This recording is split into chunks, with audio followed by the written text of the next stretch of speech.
We're live now. Roll call, jump away, roll call, jump away. There's a meeting up in heaven, roll call. Is your name written there in the Lamb's Book of Life? Roll call, brother, sister, roll call. Roll call, good morning. Roll call, jump away, roll call, jump away. There's a meeting up in heaven, roll call. Is your name written there in the Lamb's Book of Life? Roll call, brother, sister, roll call. Roll call, good morning. Roll call, jump away, roll call, jump away. There's a meeting up in heaven, roll call.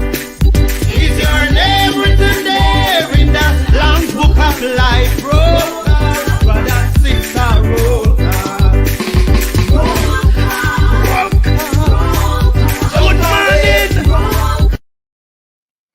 Hi, welcome. Happy Friday to each and every one. Happy Friday to those in television land. Happy Friday to our silent supporters. Happy Friday to everyone in the chat. Thank you so much for joining another Mystic Sensation Live with your host Anne-Marie and Baron. Tonight's topic is JLP Corruption Map. Really appreciate each and everyone who's joining in. Please remember to thumbs up the live when you come in, share us out. And also, if you're new to the channel, please throw out some support by subscribing. It will be greatly appreciated. Right, so I am just going to go ahead and welcome everyone who's in the chat. Morris, he was there earlier. Welcome, Angela, 48349. Welcome. Joan Morris, welcome. Happy Fridays. Janet Jackson Soroyo, Moya's Way, welcome. Miss Yvonne, good night to you both and to each and everyone in Jesus' name. Amen. Says Miss Yvonne, thank you. And Laris, welcome. The Truth, welcome. Shortlife, welcome. Happy Friday. Cynthia B, welcome. Saying present. Paulette Robinson, roll call. Welcome. Uriel Dharma, good night, family. Welcome. Right. Happy Friday, Darren Daly. Yes, they must go. Welcome. Yvonne saying big up. Welcome. Wayne Evans, welcome. Dion Campbell, Joy B, Elga, Don Mel, Isaac's family, bless up, welcome. Up and ready, good night again, says Larry, welcome.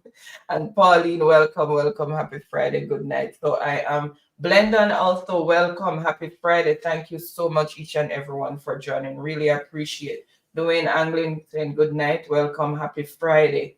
Thank you so much. So, Sonia Bird, welcome. No delays. I'm going to hand over to Baron because he has a lot to say tonight. So I'm not going to delay. I'm just going to do a bit of housekeeping, and Baron is taking the discussion away now. Once again, thank you. Sorry, Wayne asking if did you take those laptops? How many of us? Well, I mean, when we are going to have those discussions. Now, I want to say big thanks to all my supporters who continue to support us and continue to provide us that strength to go on as it relates to our nation building, right? So for that, I want to say big thanks also for new subscribers coming on, the family, joining the family tree and seeing that we are growing, right? I want to say an awesome, big thanks to you all. All right. Now, we have a lot of things to speak about tonight, which one of the burning issues that we have, of course, we'll be discussing the SSL situation. And we will be getting into the details, right, of SSL. So tonight, what I will be performing is an actual live investigation of getting into the depths of SSL for us to understand what is happening to SSL. Some time ago, and even as recent as it relates to last week's clip, you know, I spoke about SSL, right, as it relates to the antics, right, and the semantics that taking place into SSL for the utmost reason, right? And the reason is to the fact, who are those people, right, who involved with SSL as it relates to the hierarchy of our government? People, I want you to listen to me tonight. I said some time ago, right, in previous clips, that the Jamaica Labour Party worrisome about two serious issues.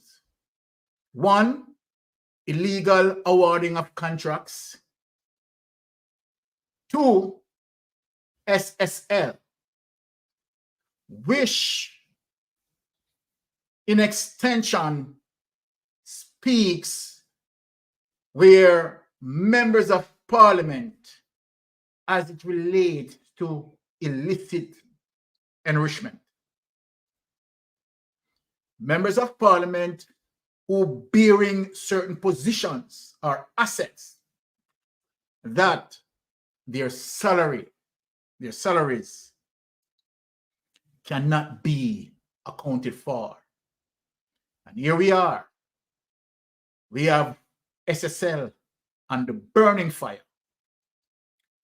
Let me say this, people. The Jamaica Labour Party government is trying their endeavor best, and I'm going to prove it tonight, to get rid of SSL. But we here on social media will be continue to burn the fire where SSL concerned. Jamaican people, locally and in the diaspora, SSL is extremely, extremely, extremely serious. SSL is also can explain as it relates to members of parliament, possibly illicit enrichment. People, I want you to follow me tonight and hear what I'm saying. So we are going to go into the intricacies, right? And explain SSL. But prior to get into SSL, I want my listeners, locally and in the diaspora, we are going to put under the microscope two relationships that is unique as it relates to the situation of illegal awarding of contracts, as it relates to SSL. And we are going to ask, because the government is not providing us any transparency, then the government maintain its silence as it relates to the illicit six, right? And so then I am going to ask tonight, before get into the details, and then people are going to see why I'm asking this question. I'm going to ask. I'm asking a question. I'm not accusing. I want to know if Nigel Clark, the Minister of Finance, is one of the 6 members of Parliament under the microscope for illicit enrichment. People, let me repeat that. And anywhere Nigel Clark is, I want him to hear this. Question: is Nigel Clark is one of the members of Parliament under the microscope for illicit enrichment?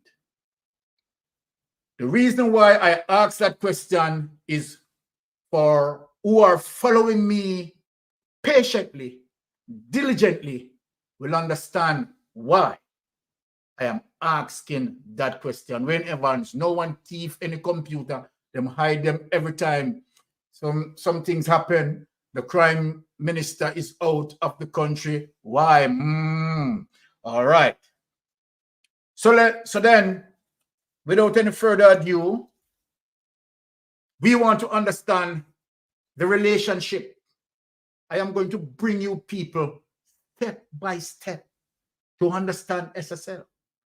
Step by step to understand everything about SSL.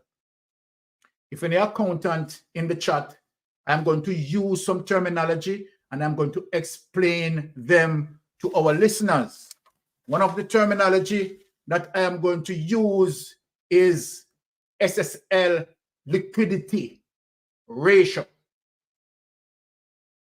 as it relates to an audit that they had failed. And Nigel Clark, who is the minister, finance minister, knew all of that and allowed SSL as a Ponzi scheme to continue up to 2021 to create the damage that it has created.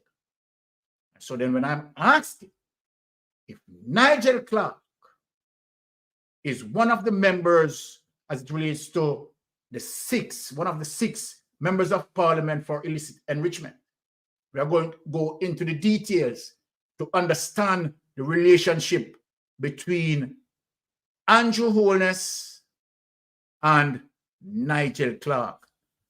But I'm going to play a clip, show you how Nigel Clark is endorsing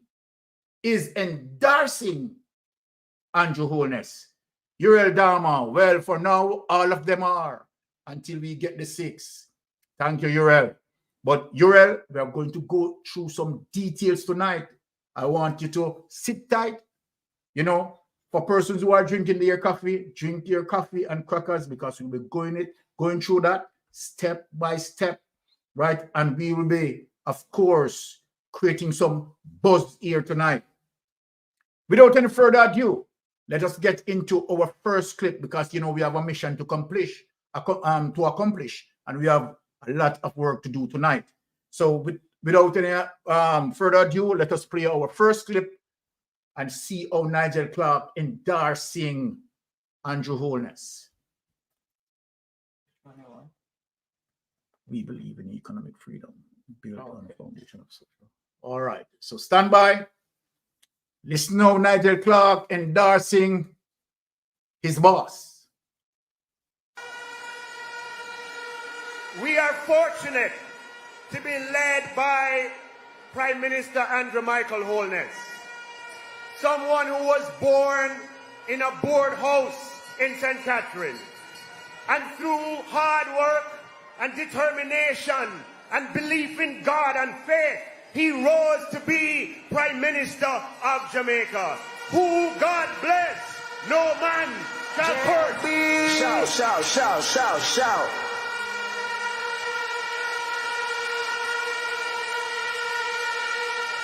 His first job out of university was to join the voluntary organization for the upliftment of children, an organization focused on social justice. You can be proud of your Jamaica Labour Party.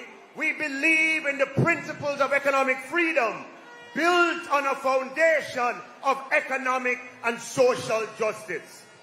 And we have the achievements of economic and social advancement for you to be proud of, and you can be confident about our plans and visions for the future. Okay. All right. My people, let us take Nigel Clark's word for what it is. None of what Nigel Clark spoke about has been fulfilled by Andrew Holness, and that is the sad thing as it relates to over 7.5 years in government, it's a shame to say none of what he had spoken about has fulfilled. When we talk about social and economic justice, we know that's a crap, that's a BS. So without any further ado, let us show Jamaican people how this government, as it relates to Nigel Clark and Andrew Holness' relationship, how they deal with social, economic, and social justice. Let us show people what they do to us as it relates to social justice, as it relates to Nigel Clark. Without any further ado, let us go to the Gleaner.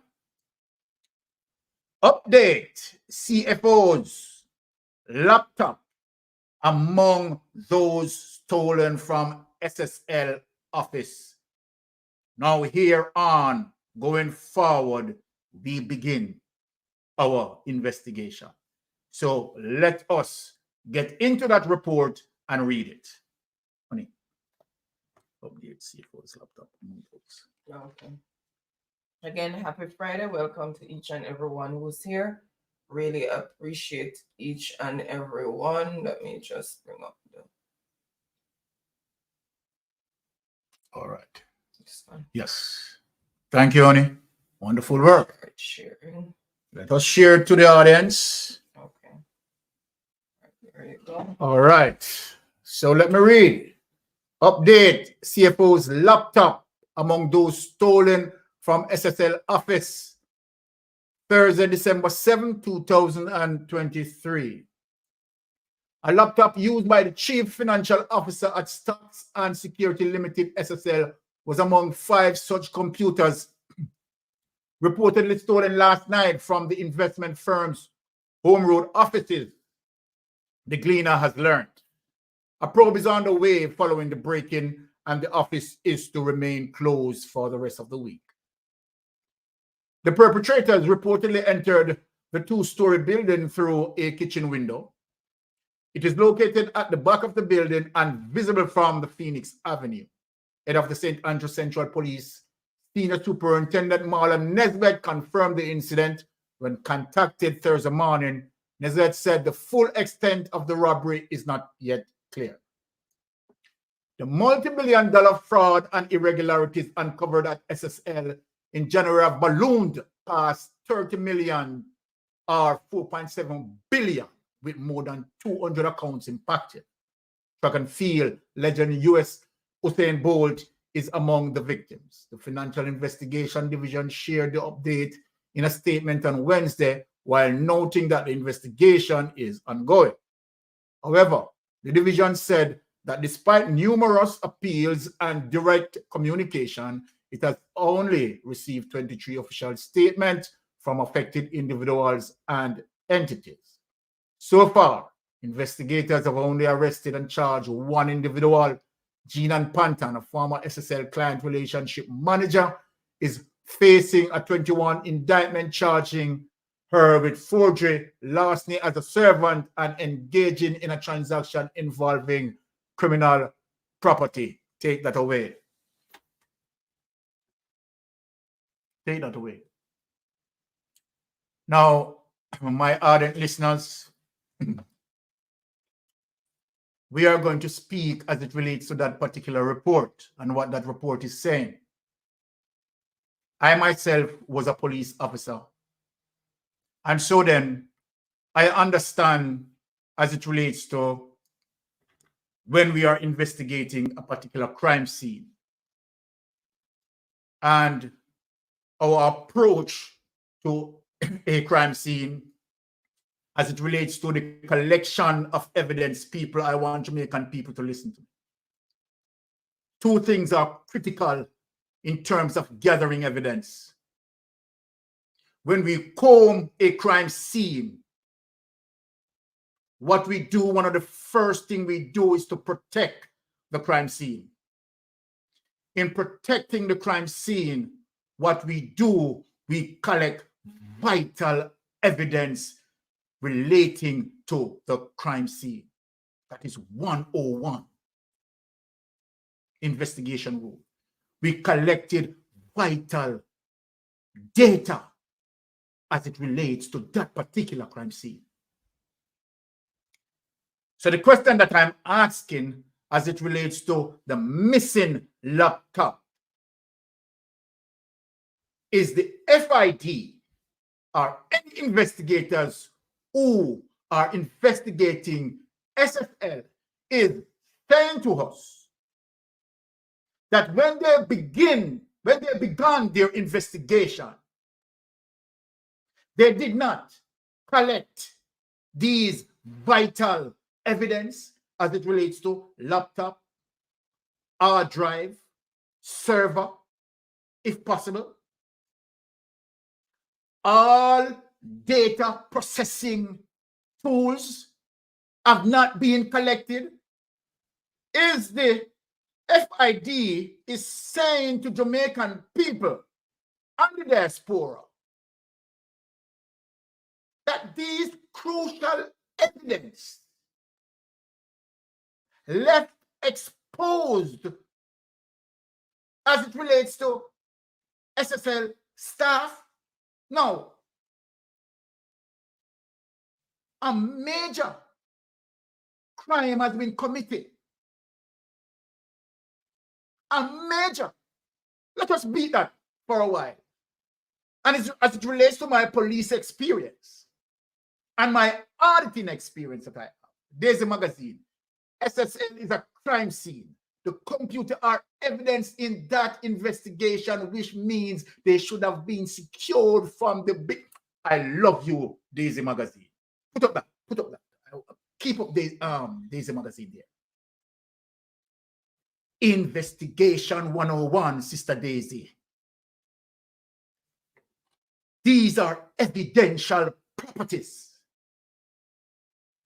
The laptops, hard drive, company server,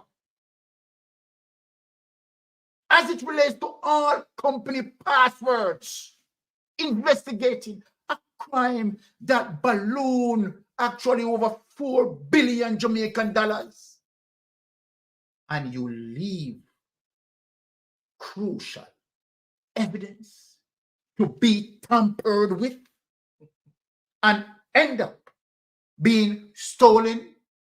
So then, what are you saying to Jamaican people, locally and in the diaspora? That now these devices have been taken, and so then it is going to hinder your investigation to move forward, to give us clarity in the situation. Nigel Clark, you have told us that 1, the FBI was investigating. 2, then it shifts to crawl investigating. Now we have an understanding that neither the FBI is investigating, neither crawl is investigating, and now the FID is telling us that crucial evidence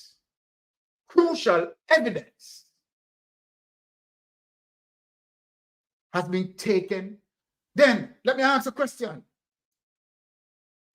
When FID began the investigation, they did not find it necessary to collect these crucial evidence and data as it relates to track each transactions and to have an understanding of how the transaction routed through the company. Are you kidding me? The FID, you didn't do that? That is what you're saying to us? That you didn't do that? Mainstream media, I want you to pick up this. And I want you to ask the FID why these evidential properties were not in the position of FID, but they left at SSL property to be 1, tampered with, and now being taken. This is corruption in the highest place. So people, I want you to understand where I'm going when I speak about Nigel Clark and I speak about Andrew Holness.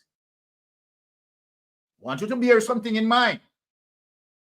That when Andrew Holness was investigating for illegal awarding of contract and the Integrity Commission, right, make a public announcement, Andrew Holness was not in the country. He was out of the country. Let us look at the pattern of behavior.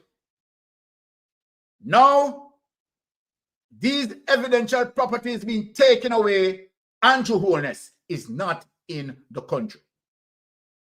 Now we are going to get further than that tonight. We are going to get into the details of the matter.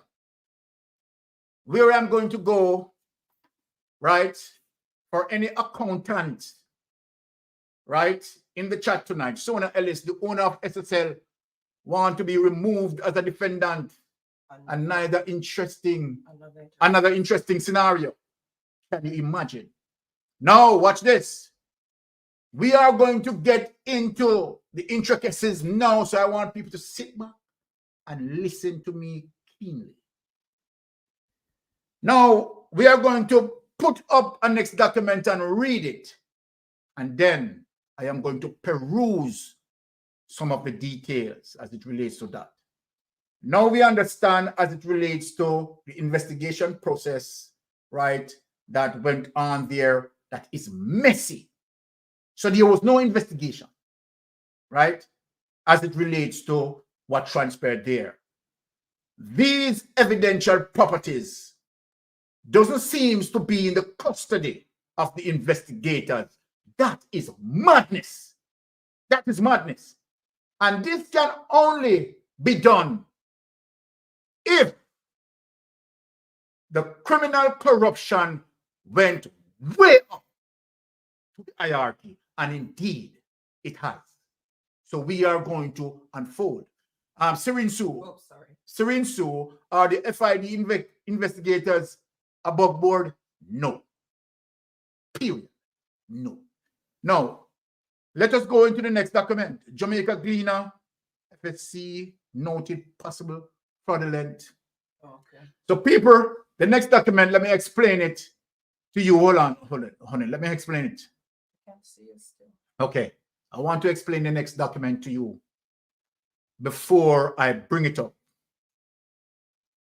And one of the reasons why I spoke about Nigel Clark and Andrew Holness is what is going to come now, what I'm going to read.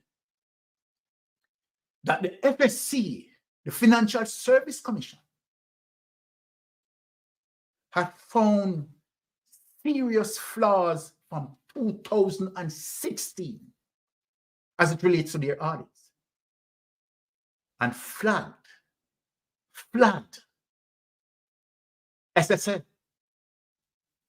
The FSC chairman at the time sent the report to Nigel Clark, who first denied that he was in receipt of the report. People, when I spoke about Nigel Clark, Andrew Holness, and SSL, you are going to see the reason why I went there. So let us read this document. FSC, noted possible fraudulent. Okay. Again, good night, guys. Happy Friday. Let me see. Okay, this one. Okay, it's sharing. Okay. There you go. Now let us read, folks. FSC noted possible fraudulent representation in accurate SSL client contract notes. Let us read. Summarized key points from a July 28, 2009 letter advising Stock and Security Limited SSL of the findings from on-site inspection done in May 2009 by the Financial Service Commission. The letter was signed by Everton McFarlane, the then Senior Director of Securities at the Regulatory, and addressed to SSL, then boss Mark Croskery. Preliminary findings presented to senior officers of SSL, including Mark Croskery on June 12, 2009. Subsequently, FSC received several correspondence from SSL, which provide additional information relating to the areas of concern highlighted. Among the information requested was a sample of 16 client files. Know your customer documentation submitted for 7 of the 16 clients selected. Croskery said other client accounts requested were inactive accounts, which were legacy accounts from an old system. Mark this, people. Let me read it over. Croskery said other client accounts requested were inactivate accounts, which were legacy accounts from an old system. We are going to get back to the old system. And these legacy accounts would be eliminated as no activity were recorded for 7 years or longer. FSC said it viewed the information request as being largely unsatisfied. Croskery gave no clear indication as to why a complete set of relevant documentation for the so-called inactive accounts were not readily available, or if available, why they had not been submitted. Incomplete and or inaccurate contract notes from a sample selected. The majority of contract notes examined did not provide a proper description of the underlying securities, stocks, and bonds affecting repo transactions. In addition, the contract notes pertaining to transactions with persons who were not dealers did not state whether SSL was acting as principal or as agent. The contract notes indicated that SSL was a member of the Jamaica Stock Exchange. The examination team observed instances of possible fraudulent misrepresentation. People, let me read it over. The examination team observed instances of possible fraudulent misrepresentation arising from the inaccurate statements on client contract notes. Sample contract notes showed SSL inclusion of statement that this contract note complies with the Financial Service Commission 5% margin requirement, but SSL did not apply a margin to all repo transactions as required by law. As such, the statement was both false and misleading. My people, I want you to hear that. Absence of the stimulated committees, no audit committee or conduct review committees established. Securities verification, a review of the financial assets, namely investment securities and financial liabilities, namely repurchase agreement of SSL as at May 11, 2009, revealed no allocation of securities to some clients. Whoa! Poor record keeping in relation to securities, very little, if any, checks and balance were performed. Lack of a review function of internal control and a start in managed funds. No security assigned for some corporate repurchases agreement clients. The corporate liabilities listing representing to the examination team indicated that no securities were allowed to 14 transactions totaling $6,625,022.03 and transaction totaling $71,027,995.70. The problem of unsecured corporate client funds is further exacerbated, and discrepancies were identified in the futures maturities report for liabilities and the corporate liabilities listing for some clients. The Jamaican dollar assets report showed securities being assigned to clients that were not on the liabilities listing. Example including Jamaica Money Market Broker Limited, Mayberry Investment Limited, and Sagitcore Limited. When inquiries were made by the FSC examination team, SSL staff indicated that the original listing presented to the FSC contained errors, which had since been corrected. The foreign currencies denominated assets report showed a security specifically Miran 2016, that was not seen on any of the overseas broker statements provided. Enquiries revealed that the security had already been sold on May 7, 2009. The security was still being used to back repo transaction. Instances of security identified on a client's contract note being different from the security assigned to the client in the system.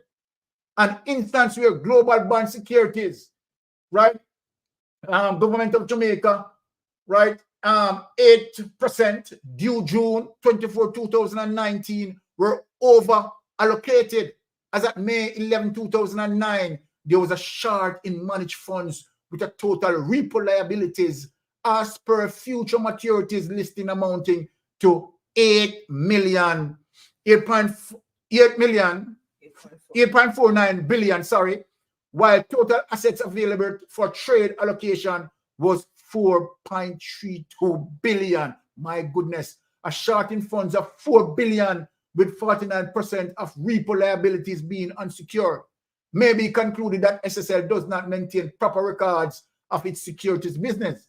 Shortfall of assets underlying SSL's repo liabilities, together with a practice of issuing incomplete or inaccurate contract notes, expose SSL clients to unnecessary and excessive credit risk for which capital has not been adequately provided. To the extent that client contract notes dispatched with description of securities purchased, the repo shortfall highlighted in the securities verification exercise may also raise an issue relating to possible fraudulent and deceptive practices.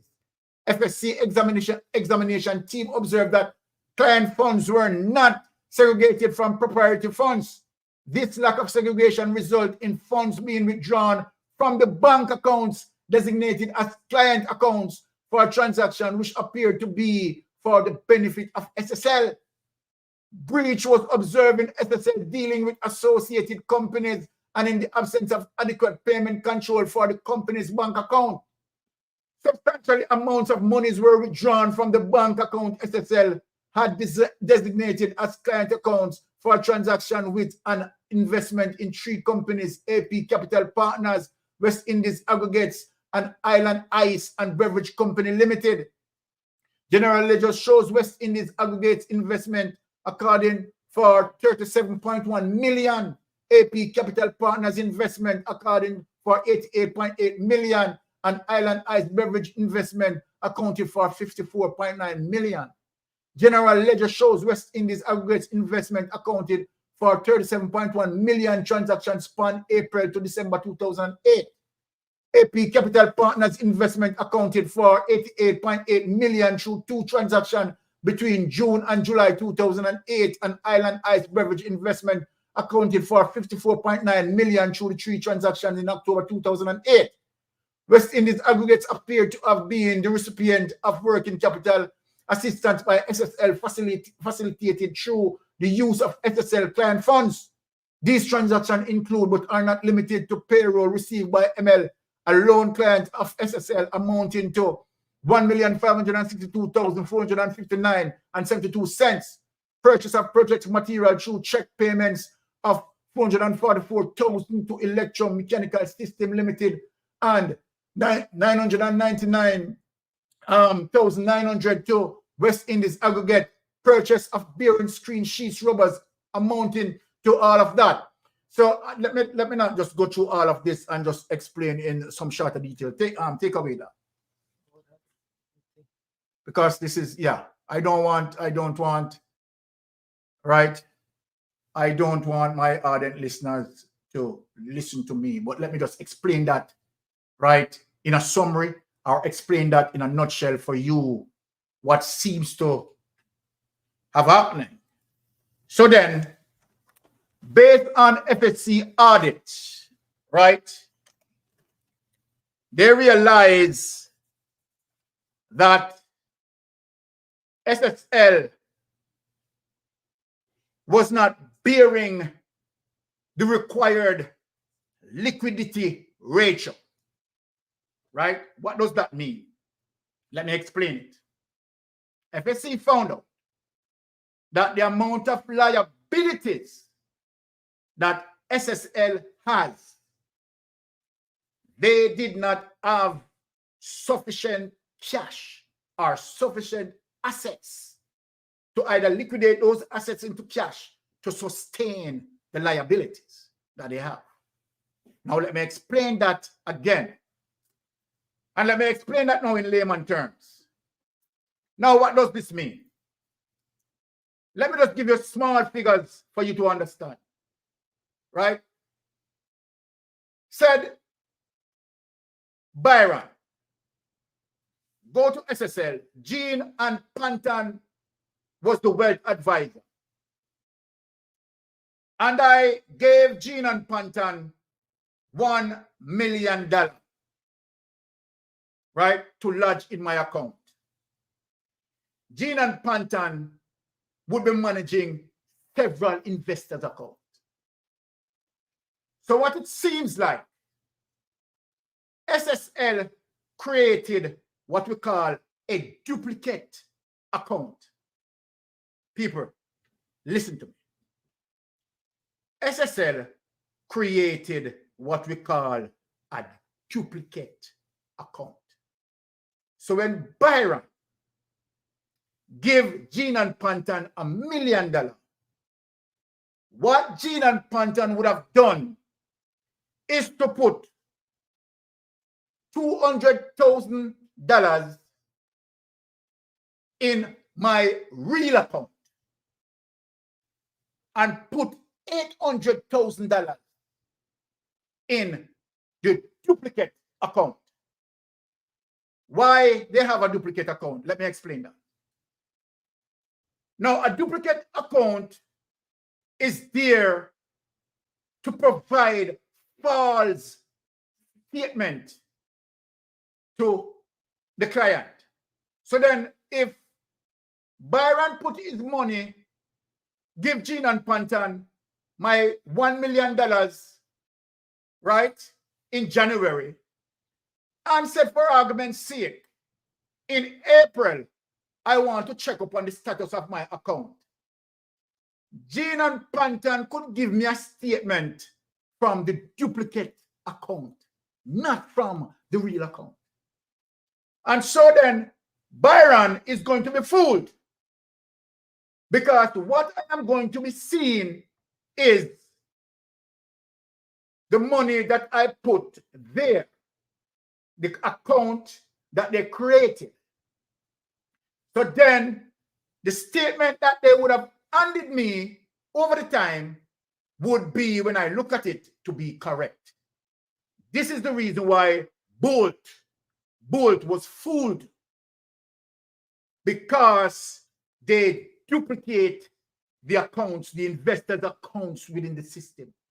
So they survive on that situation, that whenever these persons want to have an update of their status, they could just quickly get a statement from the duplicate account, right, and send the statement into an email and to give them. So then Byron would look at it and said, okay, all right, I gave her $1 million in the account. Yeah, I see $1 million and I see some interest growing. So yes, my money is growing. Hold it there, people. Now that I explained that, this is what Jean and Panton, right, was doing. But Jean and Panton could not have been successful from 2012 to 2021 without the hierarchy of SSL not involved. They would have involved. And let me tell you the reason why they would have involved. If they did not involve, SSL would have run their yearly audit, and SSL would have found out that from the genuine account of these investors, right, money would have been missing. They would have picked up that in the audit. So then SSL not executing any audit based on the report that I read would have to be in cahoots with put up that, let me see that again. With, right, Gene and Pantan. So Gene and Pantan was working in tandem with the hierarchy of SSL, who know that the system had duplicated accounts in the system. Let me read that straight up. SSL was a washing machine where those who illicitly enrich themselves could hide the funds. Civil servants, politicians, drug dealers, and policemen. That's why they can't go to make any claim. Well, for some accounts, right, who can't, some account holder who can't show up to, might be deal with the investigators in terms of that, may have illicit ways of making their money. And so then, of course, the investigators is going to ask, okay, all right, where is your source of money come from? If a source of money come from drugs or whatever, you know, that's bangering, that's problem.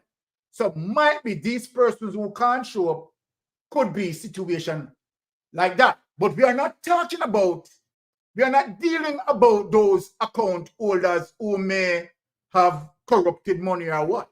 We are talking about the stealing of the money. That is what we are here. So we are not talking about the account holders who may, you know, have, you know, no. Let me show you as it relates to Usain Bolt. What people, when I spoke about Nigel Clark and spoke about Andrew Holness put his money in SSL 2008. 2008. I am trying to take you on the corruption map, the road map, the corruption roadmap for you to understand.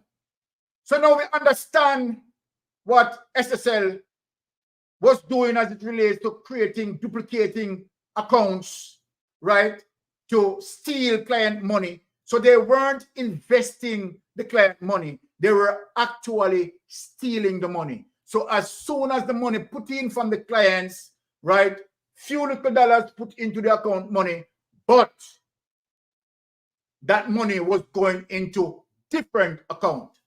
Let me say this to you, people. If you walk into the sun, you will see footprint. If the police, if the investigator cannot connect the dots, that simply means that the money wasn't put into SSL general account. It had gone somewhere else because there's no footprint in the sun, if you understand what I mean.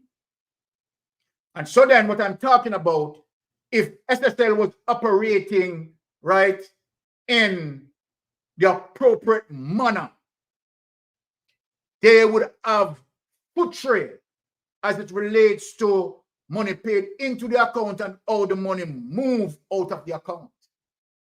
But if they can't connect the dots, it simply means that SSL general account that deals with clients and so forth, they only created the duplicate account, but the money plays in an account that Gene and Pantan would have information on, and Cross-Carry would have information on, and the hierarchies would have information on. So then you tell me, Gene and Pantan is in your custody. Why not ask Gene and Pantan about that account? Or might be multiple accounts that you put the investors' money in. Why not have Gene and Pantan tell you all of these things? People, listen to me now.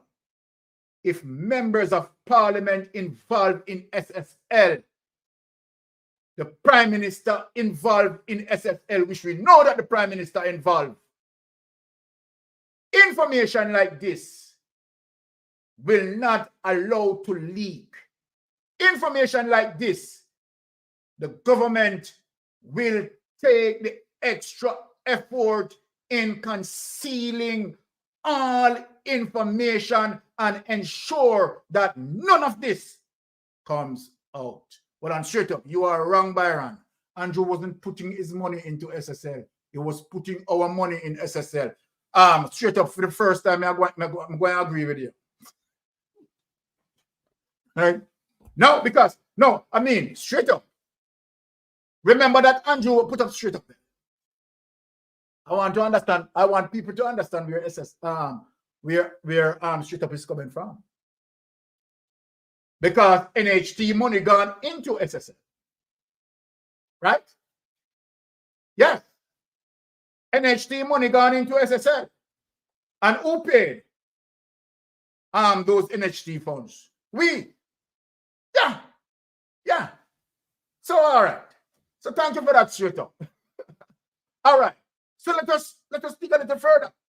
Now, let us show you this report. Tonight, we are going to burn up here tonight. Let us go to Jamaica Loop and show you Usain Bolt as it relates to his account. What happened? Without any further ado, Usain Bolt has account at SSL. And burn.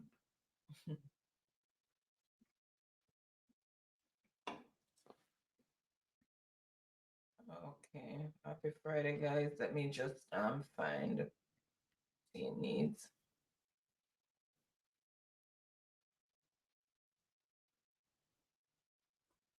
Okay. Yeah. Here it is.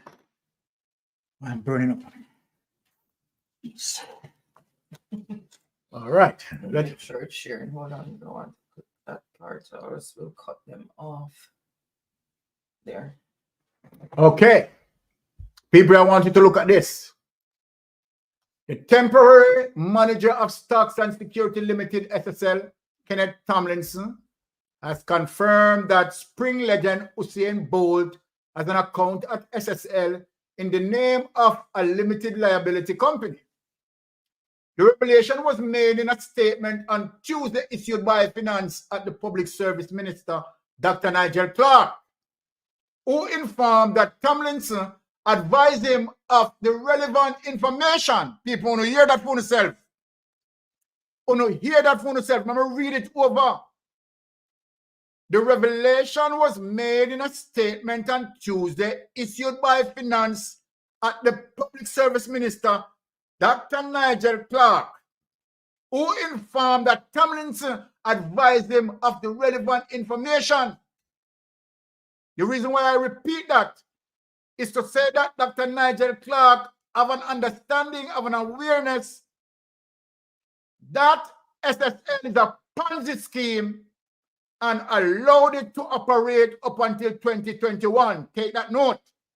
Additionally, the temporary SSL manager has told Clark that Bolt's account dates back to 2012. People want to hear that? Nigel Clark knew of Usain Bolt's account from 2012. Information here. Evidence is here. Businessman Zachary Harding said on the weekend in a statement that during his tenure as CEO of embattled investment firm SSL between September 2019 and June 2022, he wasn't aware that Bolt or any company affiliated with him was a client of the entity. He claimed too that he only learned of Bolt being a client of SSL when the news broke in the media. At no time at all did his Bolt or any company he may have been affiliated with ever come up as being a client of SSL while I was there, he declared them. Now, the former SSL CEO said another employee at the investment firm who served in various capacities, including that of CEO prior to his tenure, was also not aware of Bolt being a client of SSL. Additionally, none of the senior management team that I led was working at SSL when Bolt's account was initially opened, Harding stated. It was also recently disclosed from a reliable source that Bolt's team only dealt with one person at SSL, and that was Gene and Panton, he added. Harding also said that he was never aware of any misappropriation of funds at the investment firm during his tenure. It was never at any time revealed nor brought to my attention that clients' investment funds were being misappropriated. The word for that, them thief it, in layman term. While I was CEO of SSL, nor was I ever made aware of any similar improprieties taking place, he declared further. Last Tuesday, Bolt legal team on Tuesday issued SSL with a 10-day ultimatum to return his missing money in excess of US $12 million, right? Or Jamaica 1.8 billion, or face legal action. The retired Sprinter account at SSL now reportedly contains only $12,000. So people, as I was explaining as it relates to the duplicated account, now the SSL fraud became public on January 12 after it was revealed that Bolt was among the individuals who had been hit by the embezzlement at the SSL.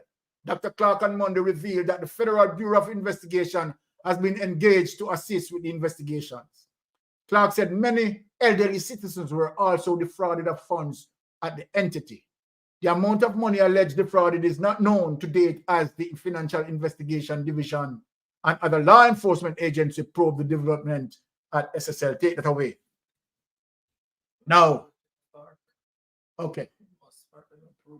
So let me give some clarity to what we have just read so that everyone can understand.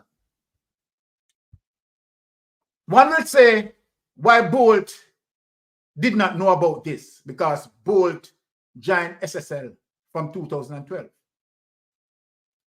Now, Bolt, right, account was duplicated. Duplicated in the sense that, of course, Bolt might went in on a long-term basis. And so being a long-term basis, like for 5 years or 10 years. 2021, let me make people understand what happened. In 2021, it appears that Bolt account would now fully mature.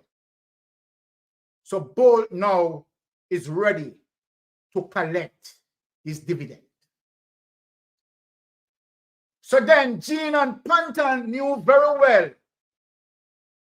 that the secrecy that they have as it relates to the duplication of account, Bolt money being mature, Bolt is going to find out. Because Bolt now will be going there to get his dividend. And Bolt is now going to discover that, whoops, only 12,000 US dollars in my account. Where is my money? So what Gene and Panton done is to call Bolt, because she's the one who called Bolt. Maybe she cannot talk. She might have gagged on her too. And that's no joke.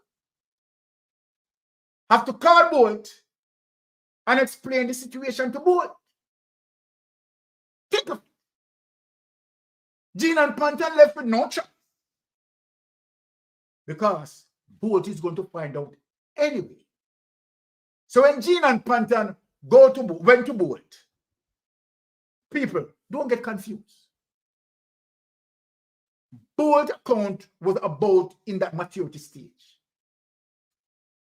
And so then, head going to broke loose 2021, Bolt account mature.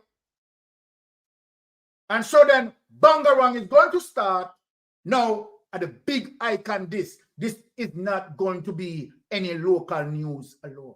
It's going to be the international space. What happened then? The Prime Minister seems to have, let me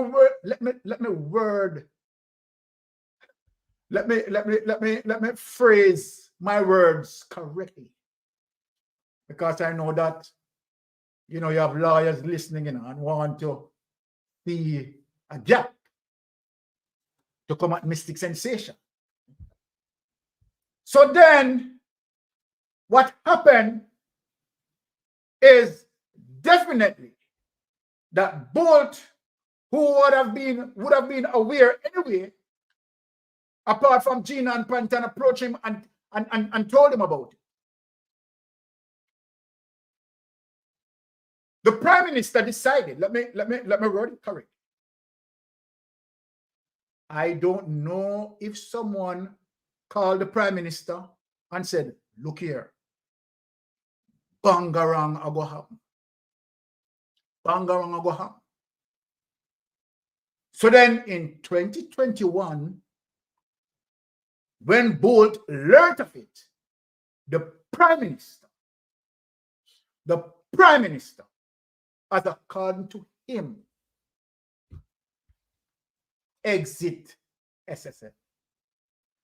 The Prime Minister and the primary thief. The Prime Minister and the primary thief left SSL in 2021. Now, my people,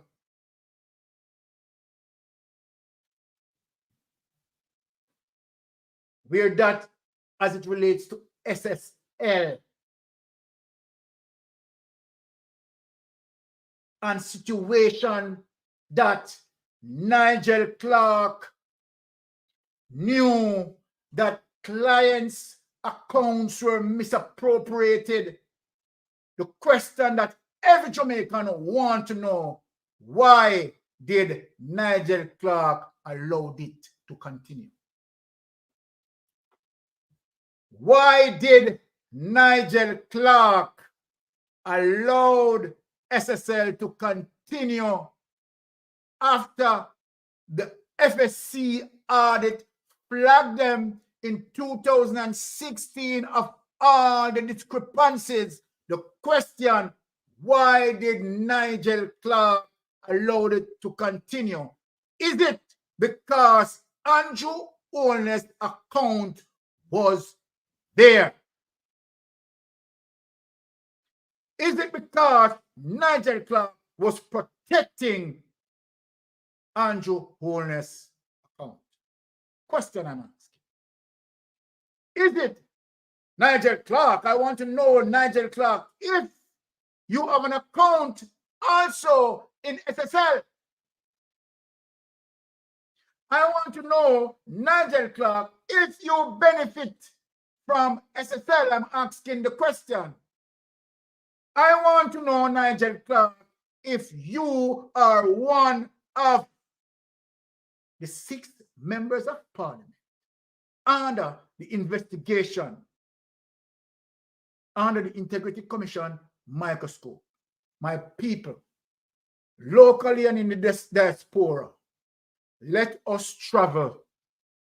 Let us travel as it relates to the road of corruption.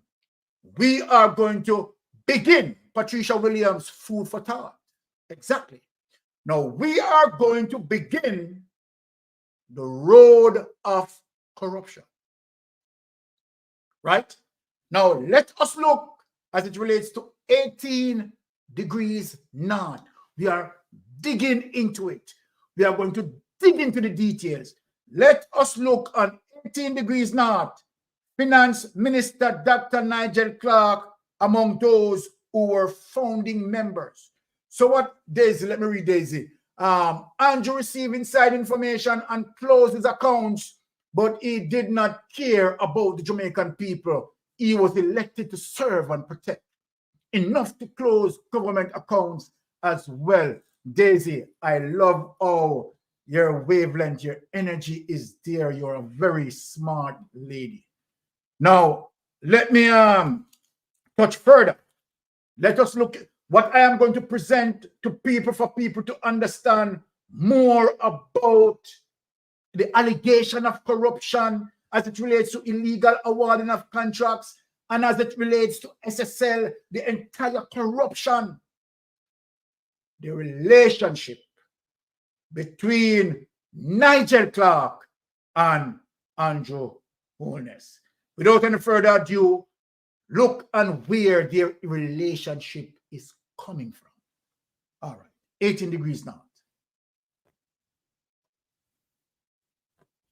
Okay.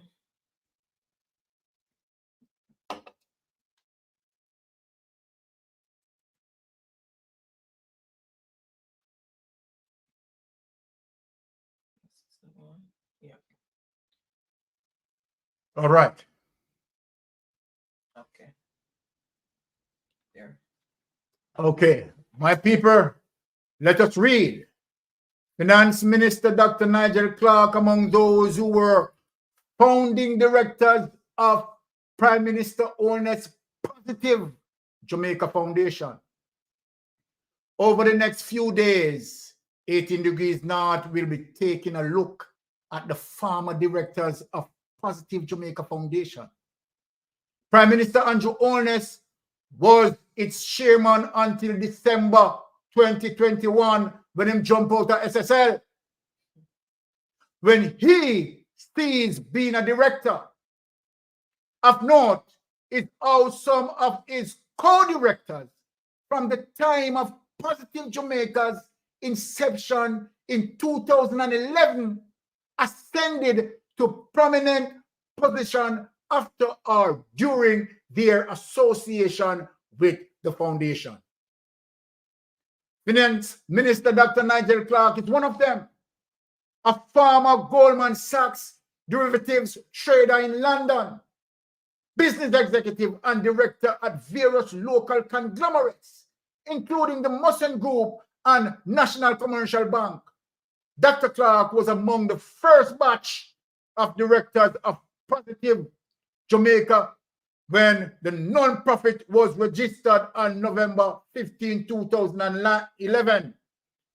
Andrew Holness handpicked Dr. Nigel Clark from 2011 to be a part of his foundation. Back then, Mr. Holness was serving his first term as Prime Minister. An article in New York Daily News on November 18, 2011 reported that he spoke at a luncheon in Midtown Manhattan before business executives, diplomats, and VIPs, and that the event was presented by the Positive Jamaica Foundation. Just a few weeks later, on December 4, Mr. Holness would go on to call a general election for December 29, 2011. However, his Jamaica Labour Party lost to the People's National Party, ushering the return of Portia Simpson Miller as Prime Minister. While serving as a director of Positive Jamaica, Dr. Clark served as an opposition senator between 2013 and 2015. Opposition senators are usually appointed by the Governor General under the advice of the opposition leader, which would have been Mr. Holness at the time. When Mr. Holness won back the premiership of the country in February 2016, Dr. Clark was named Ambassador Plenipotentiary for Economic Affairs in the office of the Prime Minister. Andrew Holness keep him close by, and appointed as chairman of public boards like the National Housing Trust. National Housing Trust, we have lost money from there, putting into SSL, as well as the Port Authority of Jamaica, two entities that fall under ministries that Mr. Holness controls. Dr. Clark ceased being a director of Positive Jamaica Foundation on November 1, 2016, according to Company's Office record. He was elected Member of Parliament for St. Andrew Northwestern in a by-election on March 5, 2018, and then named Minister of Finance and the Public Service when Prime Minister Holness reshuffled his cabinet later that month. Dr. Clark didn't answer a question about what his role entailed as a director of the foundation or why he stopped serving in that role. Neither did he respond when asked about who the donors of the foundation were. whether any of the funds from the foundation were spent on elections or political purposes, and whether its government appointment were some of the benefits of having served as a director of the foundation. For his part, Mr. Holness didn't answer questions about whether he was involved in appointing Dr. Clark to the senator or finance minister roles, and whether he was the one that prompted Dr. Clark to run for elected office in 2018. However, as far as finance minister role is concerned, which is part of the cabinet, the constitution outlines that the cabinet is appointed by the government, the governor general of the advice of the prime minister. Take that away.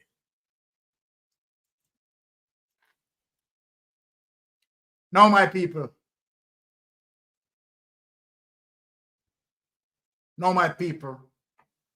food for thought. Let me ask this question. Was Nigel Clark placed in the Minister of Finance to provide cover as it relates to the damages of SSL? Asking question. I'm an investigator. So naturally, I'm going to ask this question. I'm going to peruse them. Based on the relationship of Andrew Holness and Nigel Clark, I have no evidence that this is so, but I'm perusing in terms of my investigative mind. Why? Andrew Holness speak Nigel Clark and put him in the Minister of Finance. Obviously, because of the friendship relationship, we sense nepotism, cronyism, and skullduggery. Why was he placed there? And why he have the knowledge that SSL was a Ponzi scheme, why he didn't close it down? I am not accusing, I'm asking questions. These are questions that I'm asking. All right. Now, since we have that, we are going to dig deeper as it relates to my investigative skills. So the next document that we are going to touch is honest gaslighting the people. We are going to find out up close and personal as it relates to investigation that Andrew Holness is under by the Integrity Commission. Let us look.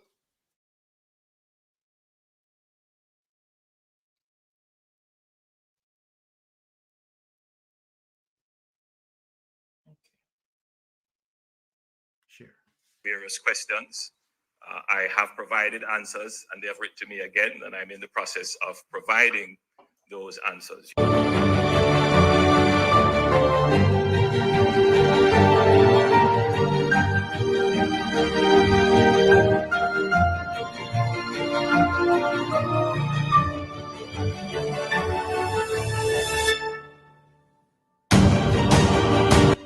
The deafening silence continues.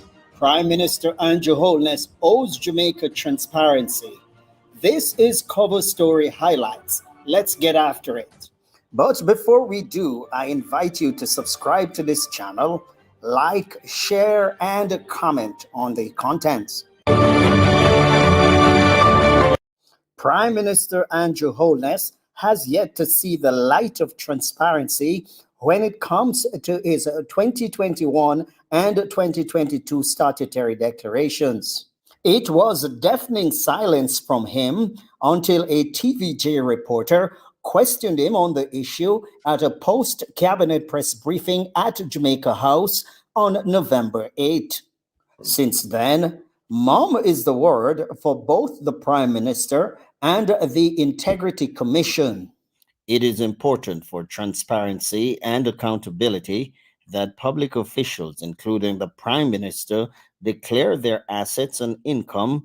This helps ensure trust and prevents corruption, allowing citizens to be informed about the use of public resources. Let us now listen to Holness, how he responded when he was asked the question. And I want to be clear that on all important matters, my government does provide the opportunity for information to be dispensed to the public and for our ministers to be questioned. And I'm very happy that the post-cabinet is being conducted routinely and consistently. As it relates to my integrity declarations, I too am concerned that they have not yet certified them. They have written to me asking various questions. I have provided answers, and they have written to me again, and I'm in the process of providing those answers. You will, however, appreciate that it does take some time, and particularly for me, to get 2 or 3 days to go through matters and provide answers. I simply have to be very frugal with my time. Using the excuse of time constraints in responding to the Integrity Commission's inquiries falls short of the public's expectation, Mr. Prime Minister. After all, we're talking about the 2021 and 2022 statutory declarations. He continues. And I suspect the same for the Integrity Commission that have to go through several thousands of declarations. But we don't think that the Integrity Commission has a problem in carrying out their function. What we're seeing here is a deflection, a strategy that has come to characterize the Prime Minister's leadership. Let us listen some more. I would expect that they would give some priority to my declarations.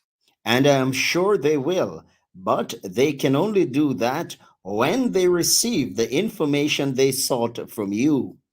I do hope to be able to respond to them before the end of this week. Since then, it has been deafening silence on the issue. Of course, this is compounded by a legal shield that the government has put in place to prevent the Integrity Commission from making public statements on the matter. Now, this raises the critical question, should leaders be shielded by law when it comes to matters of transparency that directly affect the public interest? Let us continue to listen to what the Prime Minister said on November 8. So I'm hopeful that they would do their work and provide the nation with the necessary certification. To be clear, I have tried not to comment on the issue because I find myself in an invidious position in that I have to protect and defend most times the institutions of the country. So my silence should not be interpreted as not wanting to address it, but I do have another role, and that role is to protect and to defend the institutions, the laws that we have put in place. So I'm hopeful that in short order, this matter will be resolved. By the way, you should also know that it is quite routine that the Integrity Commission will write to persons over and over again. And there would be several persons whose statutory declarations are not certified because they are in this continuous process of asking questions and trying to make determinations. The irony is stark here, as the opposition leader Mark Golding's own statutory declarations have seen the light of day, certified and published for public scrutiny. The glaring disparity in transparency between the Prime Minister and the leader of the opposition cast a shadow on the commitment to accountability in Jamaica's highest echelon of power. The Prime Minister's claim to protect and defend institutions and laws may be valid, but it should not come at the expense of the very transparency those institutions are designed to uphold. The Jamaican people deserve more than a muted response from their leader. The silence surrounding Holness's statutory declarations is not just inadequate, it's a disservice to the principles of democracy and accountability. In the spirit of genuine transparency, Holness has a clear path forward. Instead of relying on the statutory confines, he could proactively engage a reputable independent auditing firm to conduct a thorough audit of his financial declarations. The findings could then be made public, laying to rest any doubts and satisfying the curiosity of the Jamaican people. As the silence persists, so does the erosion of public trust. The time for accountability is now, and Prime Minister Holness must recognize that transparency is not a choice but an obligation to the very people he serves. The Jamaican public deserves answers, and the longer the silence persists, the louder the demand for accountability becomes. And that was Cover Story Highlights. So let us take that away, my ardent listeners. So then, based on what we have heard there, we are going to infer, right, that, and let me phrase my word correctly, that it appears that Prime Minister Andrew Holness is one of the 6 members of Parliament under the scope of the Integrity Commission investigation. Based on the words out of Andrew Holness' mouth, confirmed that the Integrity Commission contacted him as it relates to produce documents to clarify, right, the difficulty of the Integrity Commission try to verify or certify the statutory declaration tendered by the Prime Minister. Now, it is easy that if the Prime Minister, right, could have clarified those statutory declarations based on the time, the Prime Minister would have done that already. And since the Prime Minister having difficulty in presenting the clarification to the Integrity Commission, then the Prime Minister has a problem. Let us hear what Mark Golding, and before I speak as it relates to Mark Golding, I went on someone platform earlier this week, and I heard someone speaking some rubbish. Let me say that Mark Golding is siding with Andrew Holness to suppress Jamaican people. That is utter garbage. And sir, if you're listening to me, I am telling you that is utter garbage that you uttered on that platform. Let me say this to you. Mark Golding has done his entire best in preventing corruption. By doing what? By ensuring that he created and drafted the Integrity Commission Act that is now giving these illicit 6 problems.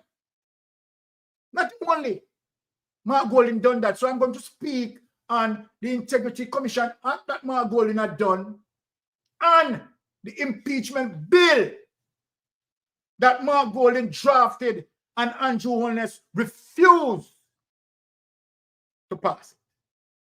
So, sir, if you totally unaware, you need to have an understanding that Mark Golding is fighting the art of the corruption. So, without any further ado, let me just play this clip.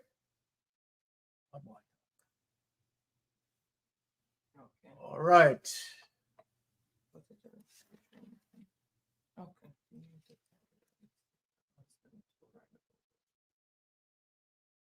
Send overlay. Okay, cool. Yeah. This is the truth. Time come. People have lost faith in politicians and the institutions of governance.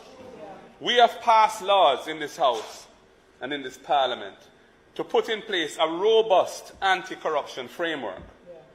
But there is no demonstrated political will to deliver accountability. At least 5 ministers of this JLP government and numerous politically appointed board chairmen have had to step down for various misdeeds or even corruption. It is only the reports of the Auditor General, the pressure from the opposition, and the revulsion of the wider public that forced them to step down in each of these occasions. That was the only reason why. This has to stop, Madam Speaker.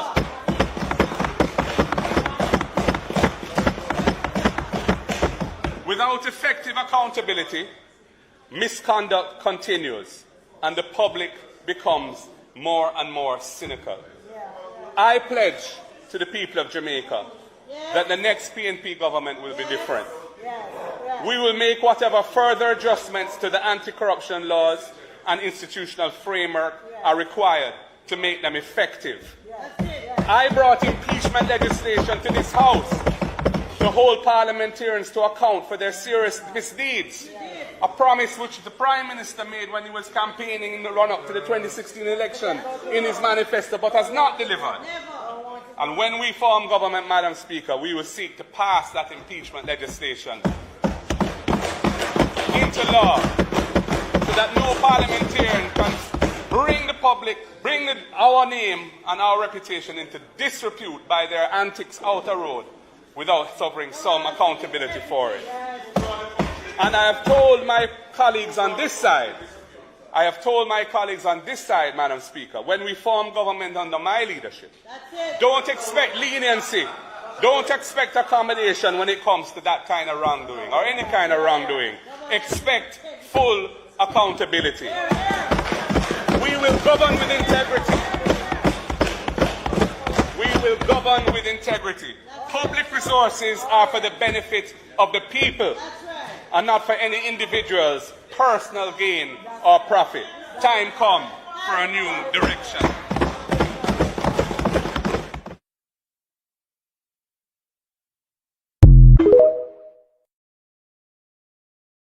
Right, that gentleman who stated on the platform, right, if that sounds like Mark Golding, right, is working parallel with Andrew Holness to suppress Jamaican people, right? That sounds like Mark Golding is doing that, right? And that's why I researched, right, and found that clip and deliver it to you so you can understand the efforts that Mark Golding is making to stamp out corruption. I know that you have JLP activists trying their bag of tricks.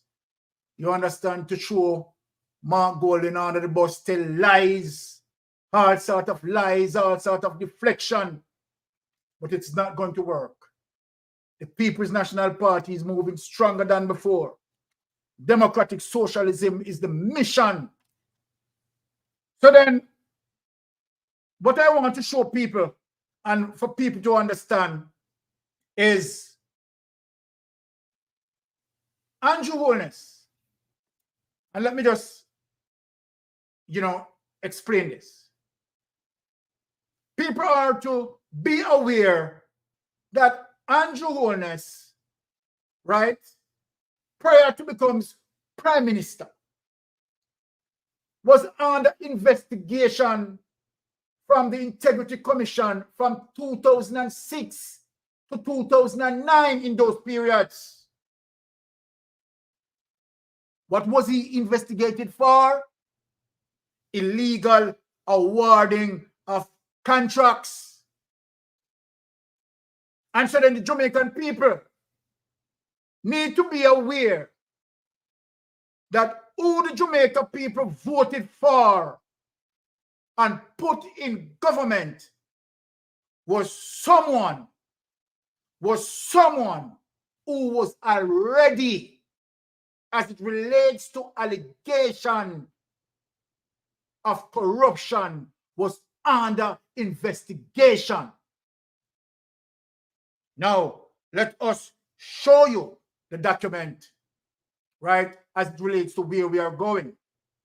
When we do things very organized, and we do it in a chronological sequence for all of us to understand what is happening in this time and what is happening to SSL. Tara J. Blog said, I want that back foot. All right, Tara, big up yourself. Let us go to the next clip. Jamaica Gleaner, corruption prosecutor.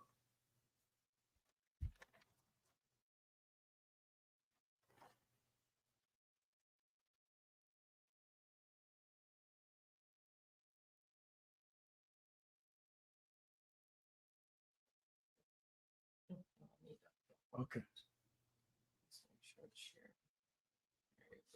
All right. As I said, my people, I'm taking you step by step for you to understand the corruption prosecutor to probe Holness conflict of interest allegation. This is February 15, 2023. The Integrity Commission has referred a report implicating Prime Minister Andrew Holness in alleged conflict of interest to the Director of Corruption Prosecution after it concluded that he may have influenced the awarding of millions of dollars in government contracts to the company of a business associate. The recommendation was made in a 107-page report which contained details of an investigation into the award of government contracts to Western Construction Limited between 2006 and 2009. The report said the company directors Robert Gavin and Donovan Simpson are known to Holness for more than 20 years. Contracts were awarded through the Ministry of Education, Youth and Information when Holness served as Portfolio Minister, the Social Development Commission, SDC, and the National Work Agency. The report said 10 contracts were awarded to Western Construction, right, through the MOI, totaling 21.8 million. This is what we call nepotism, cronyism, skullduggery. 5 were reported to the Office of the Contractor General by way of the MOI's quarterly contract award reports for the period. The report said that Gavin is personally known to Holness and had been employed both in St. Andrew and West Central constituency and his personal business. Gavin was also a director in the Positive Jamaica Foundation Limited, where Holness remains a director. Gavin Finance Minister, Dr. Nigel Clark, there you go again, sir, showing up here, and Warren Vernon were noted as seized directors as of November 1, 2016. Take that away. I want to say something.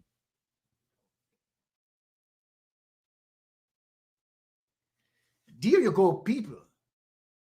Again, Nigel Clark has been reflected there. Tara said the silly season is in full swing. There you go, people. Nigel Clark. I tend to miss that Nigel Clark was also in that period before 2000, as it relates to 2006 and 2009. My. So Nigel Clark was there between those periods, even before 2011. Surprising. Let me ask, the unique relationship between Nigel Clark and Andrew Holness, that Nigel Clark observed the wrongdoing in SSL and allowed it to continue. Why did Nigel Clark done that? No. We are following the breadcrumbs. Now, let us move on And let me explain this. So the period 2006 and 2009 was heavy cloud over Andrew Holness' head as it relates to allegation of corruption. And so then, what happened to Andrew Holness when he stepped in 2016, the Jamaican people who were unlearned, who were unaware of these corruptions, voted Andrew Holness as Prime Minister. Andrew Holness, being the Prime Minister, has now have a more heavier control, more forceful control. He's at the helm. At the helm now in 2016, let me show you the electoral map. And there's a reason why I'm going to show you the electoral map. Bring up the electoral map 2016. 2016? Yes. Okay.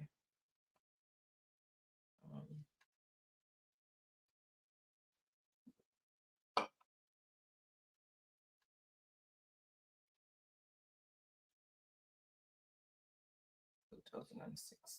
Yes. So people, what I want to show you right here, right, is the 2016 electoral win that Jamaican people has now made Andrew Holness Prime Minister. Holness won 32 seats and Portia Simpson Miller has 31 seats. So take that away. Let me explain something to the people about this map. Why Mystic Sensation is showing that map?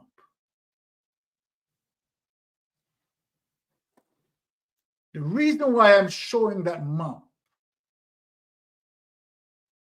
is to show you that 2016, Andrew Holness won the election, but he won it with a strong opposition. So then, he didn't have that power, right?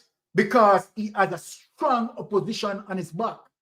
As a result of having that strong opposition on his back, in 2017, the reason why Mystic Sensation is saying this, the Integrity Commission Act 2017 was passed by both the PNP and JLP because they have a close majority win. The JLP had 32 members and the PNP has 31. And so then, Mark Golding Integrity Commission bill that drafted by Mark Golding was allowed to pass. That is not something that Andrew Holness wanted to pass. People, take it from me. That is not something that Andrew Holness wanted to pass.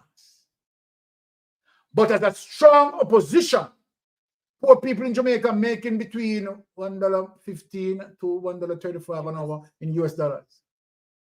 So then I am saying that Mark Golding was able to draft the integrity, because guess what?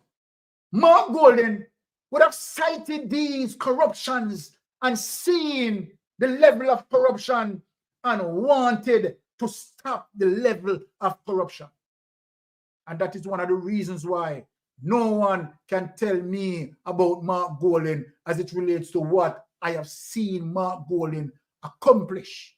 Mark Golding realized that politicians, both PNP and JLP, you understand, have the ability to corrupt, to be corrupt. So Mark Golding drafted the Integrity Commission Act in 2017 to stop that corruption. So then, since I show you the 2016 map, I am going to show you the Integrity Commission Act 2017, signed by the Governor General, both of them, and what the Integrity Commission Act stated, and why Andrew Holness is breaking it now. Look, bring up the act. Integrity Commission Act of 2017.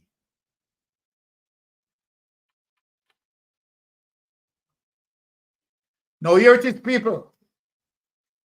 The Integrity Commission Act 2017, number 26, PDF, signed by the Governor General, Mr. Allen, 23rd day of October 2017. What is the objective of the act?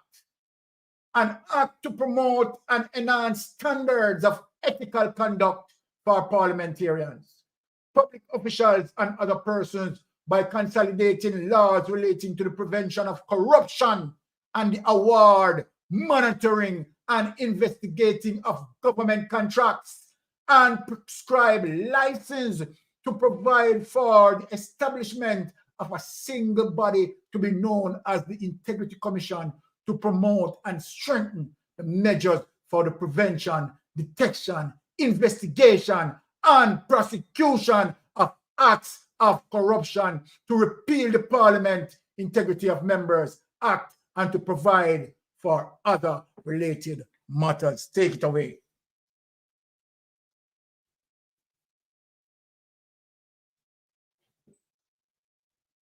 So then we understand what the act set out to do.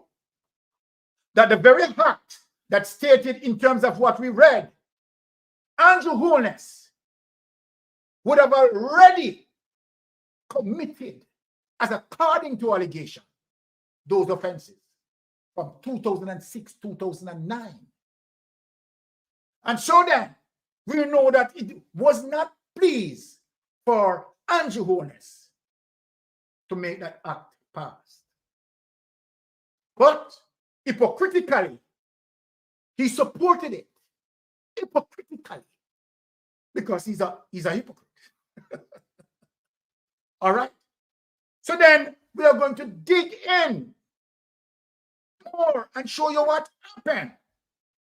Because we want to understand the whole SSL saga. We want to understand the whole illegal awarding of contracts. We want to understand why Juliet Holness, right, by any means necessary, has to become the Speaker of the House.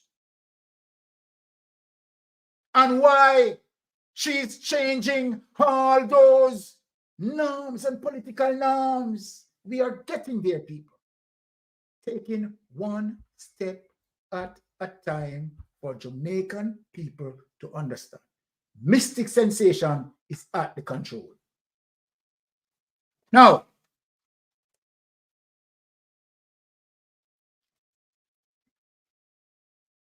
so judging to the fact that Andrew Holness, now aware of the Integrity Commission Act, activated, Andrew Holness knew that he was under investigation. And Andrew Holness knew that more shit was left to hit the fan as it relates to SFL. So then, Andrew Holness make the next effort, seems to bridging the walls of justice, rumbling with constitution norms, pushing against the rails of justice, and in so doing, needs support of persons, powerful persons in office, to not see his corruption or investigate his corruption. Andrew Holness, as it relates to the game of chess, make his next move. What did he do?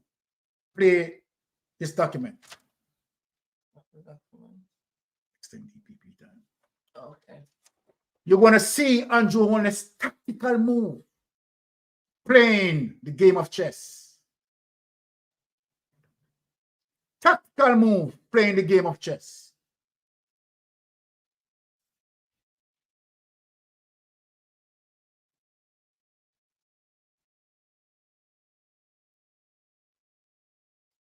All right, we're going to share the document.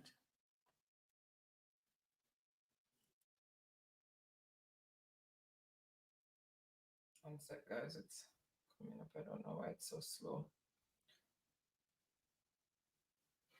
Are we coming up with the document? We want to show you Andrew Holness' next move in the game of chess.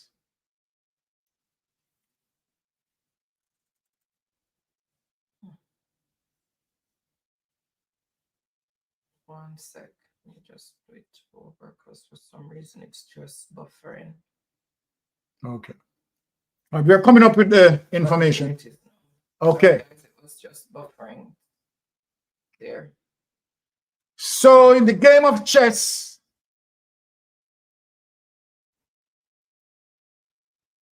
this is his next move. Senate passed his bill to extend tenure of DPP despite opposition. Notice the time. Notice the date, Friday, July 28, 2023. The Senate has passed a bill to amend the retirement age for the Director of Public Prosecution and the Auditor General despite rejection from the opposition senators. Some people who claim that Mark Golding is not speaking, there it is. Mark Golding is opposing.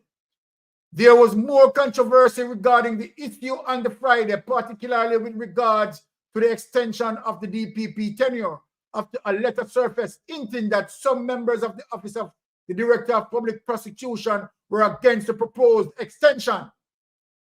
The issue was raised when opposition senators joined their colleagues in the lower house in refusing to support legislation to amend the Constitution and extend the retirement age of the DPP. Leader of the opposition business in the Senate, Peter Bunting, accused the government side of violating the Constitution, which he did.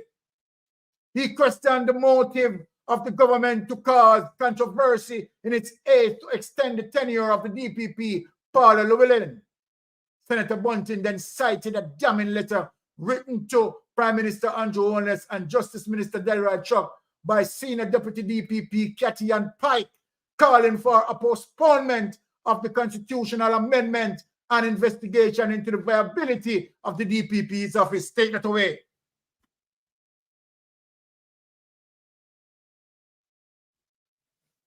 Now, my people,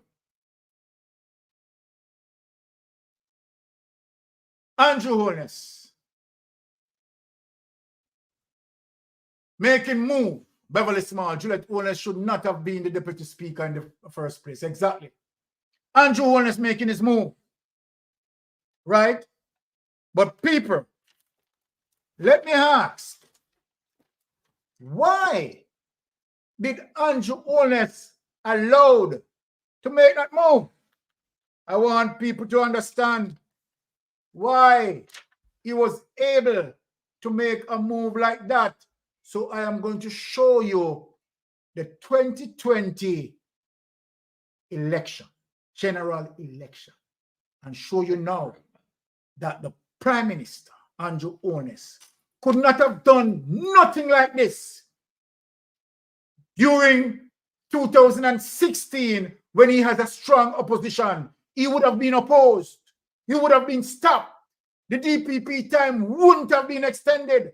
But look on the power that the Jamaican people had given Andrew Holness so that Andrew Holness can tear down the walls of justice. And that's why people will need to be politically educated. The Jamaican people handed a potential dictator a substantial power that he has, which is the most powerful weapon in Andrew Holness' armory. Andrew Holness is going to use it effectively because indeed Andrew Holness is a dictator. So let us look and to see what Jamaican people had done to themselves. 2020 election. Okay, let me just bring it up here.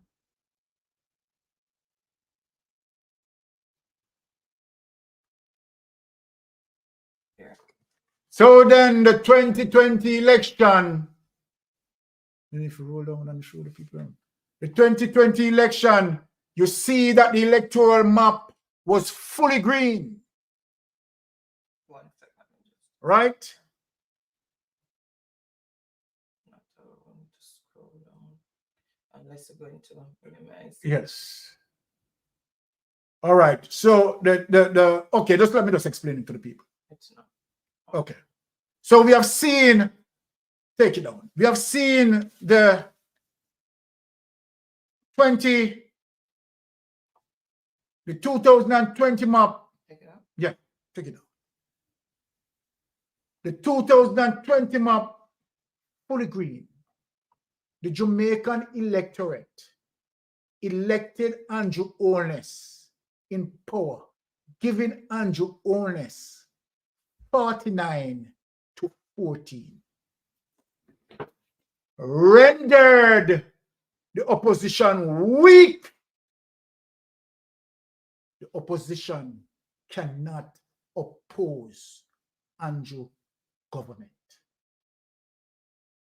The Jamaican electorate have given Andrew Holness a strength. So what Andrew Holness had done is to use the 49 member of parliament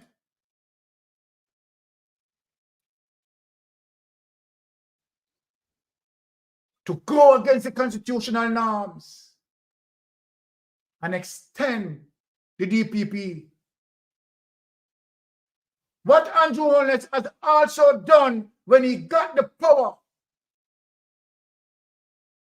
in 2021, Andrew Holness moved and created Section 53, subsection 3 of the Integrity Commission Act. Because now he has the power to do it. Unopposed. Unopposed. But now you have seen people, right, that certain things happening now and there. Mark Golden, oh, Mark is not saying this. Oh, my goodness. Mark is not saying that. Mark is not doing this. Mark is not doing that. Oh, Mark needs to oppose. Mark needs to oppose when you broke Mark Golden 2 hands, broke him 2 legs. The electorate had done that. So what sort of opposition that you have one idiot now is saying, one to thank it. Now he's saying that it seems like Andrew Holness, Mark Golden is siding with Andrew Holness to oppress Jamaican people. This is how when you're ignorant and a full-fledged lunatic, the beach, no river that you vote for. So then, what we are seeing here today is a dilemma on the people. We have seen constitution reform being done unopposed. Unopposed. We are now in limbo, wanting to hear about the 6 members of parliament as it relates to illicit contract.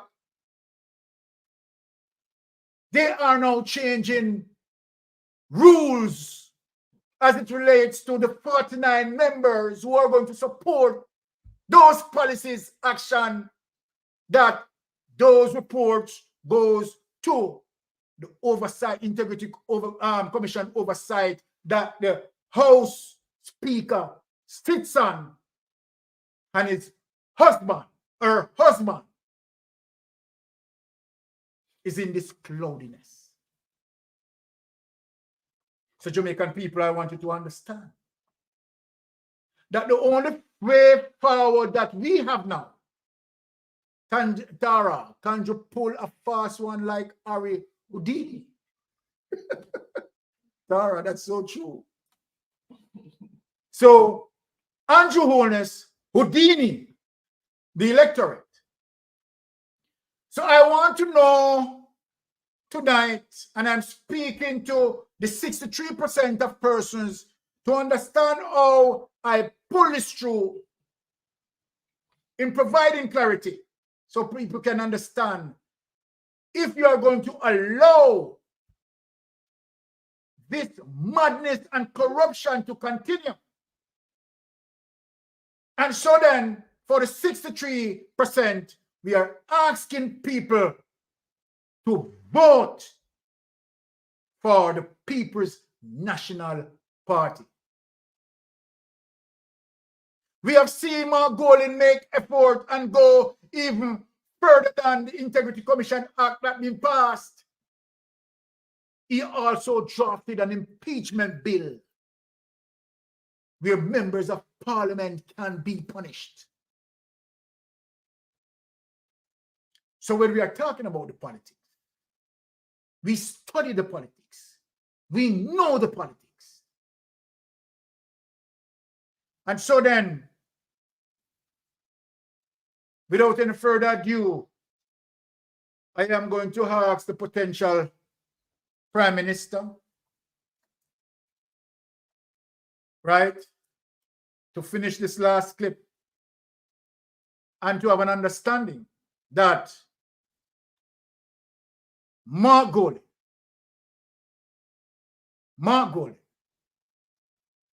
is there to pull us through. Mark Golin stand predominant as it relates to passing, writing, drafting laws, drafting bills, right? And have them enact in laws. So then the question as it relates to if Mark Golin can do it.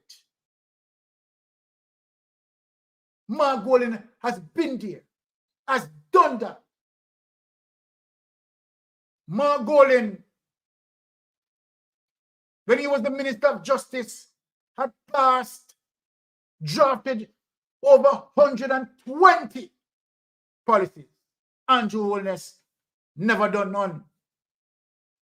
Delroy Chuck, being the Justice Minister, had only done 90. Mark Golin has done much more in the 4 years that Mark Golin had gotten. So why are you asking if Mark Golin has the ability and the capacity? The man has proven himself over and over. Without any further ado, listen to the energy that blazing in Portland. And so I tell them, we don't watch the crowd.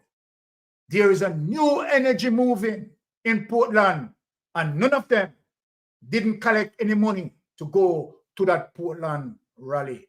Look on the spirit and the true energy of people who dying for change and will be at the poll station before the poll open. Look at this. Mark Golin, his speech.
Recordings just got better. Hey, it's Dana from StreamYard. I'm so excited to announce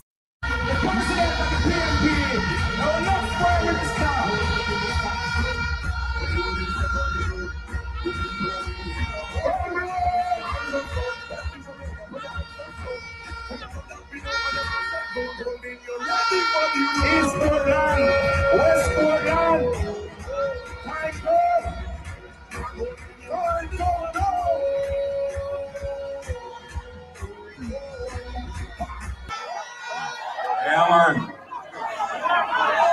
Comrade Chairman, comrades on the platform, officers, candidates, in particular, our candidates for Portland, East and West, Comrade Doreen Campbell and Comrade Colin Shaka Bell, and our councillor candidates from East and West.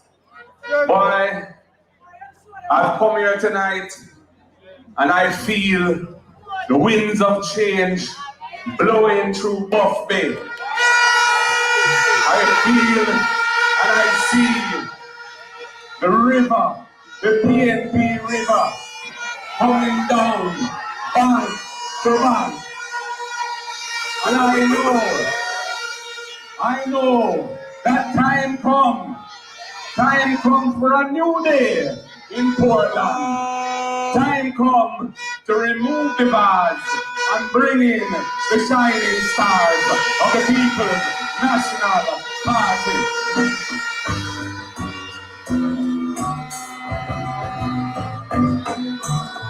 One more Jamaica.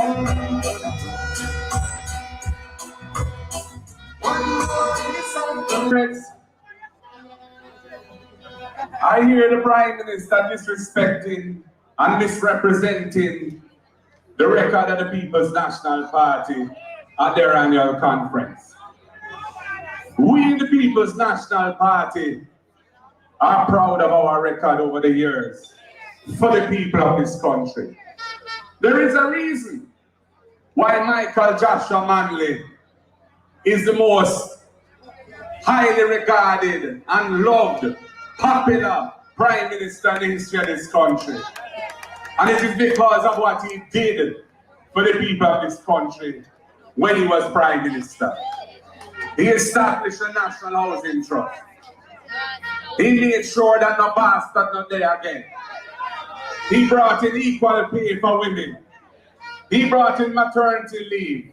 He brought in industrial disputes tribunal to bring justice to the workers in the workplace. And when I talk about PJ Patterson and the 18 years, National Health Fund, Drugs for the Elderly Program, Chase Fund, Path Program, Highway 2000, North Coast Highway, Sangster International Airport made into a regional hub, Norman Washington Manley Airport made a first-class facility. All of these things delivered and so much more under the People's National Party. So when we say that we plan to do things for the Jamaican people, one child per family to have a university degree, courtesy of the state. 1 meal per day at least for children going to school. Hospitals where people do not have to stay on a bench or on a piece of foam or cardboard on the floor for hours and days because there's no bed to receive them, and some of them don't survive that ill treatment. These are things that we intend to deliver when we next form government, the solutions to these problems. We know that Jamaica cannot achieve our greatness unless we fix the education system. We can't endure an education system where 30+% of our children leave primary school and they cannot read and write. How can you build a nation unless you fix the foundation? And the foundation is the children. The children are bright. The children can do it. We have to make sure we give them what they need to become great. We must fix our training institutions so that we are training our young people for the jobs that are here and the jobs that are coming, that can make sure. I chose Wix for my business because of its massive scope for functionality and freedom. That they achieve their hopes and dreams. We want to make them prosperous. We want our business people to become wealthy, especially the small and medium and micro enterprise business people. Those are the ones who can transform the economy. I hear Shaka Fame talking about the College of Agriculture and making it a university. That sounds like a plan for the development of Jamaica and the development of Portland.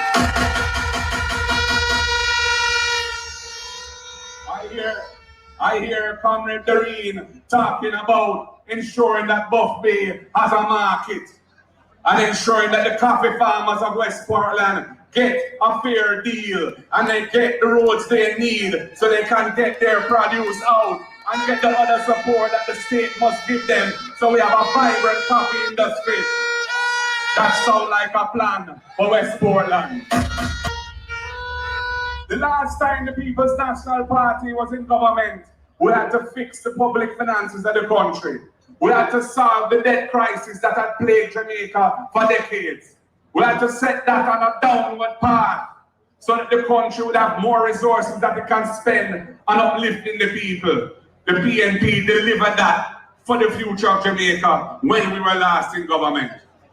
The next time we're in government, our mission will be different.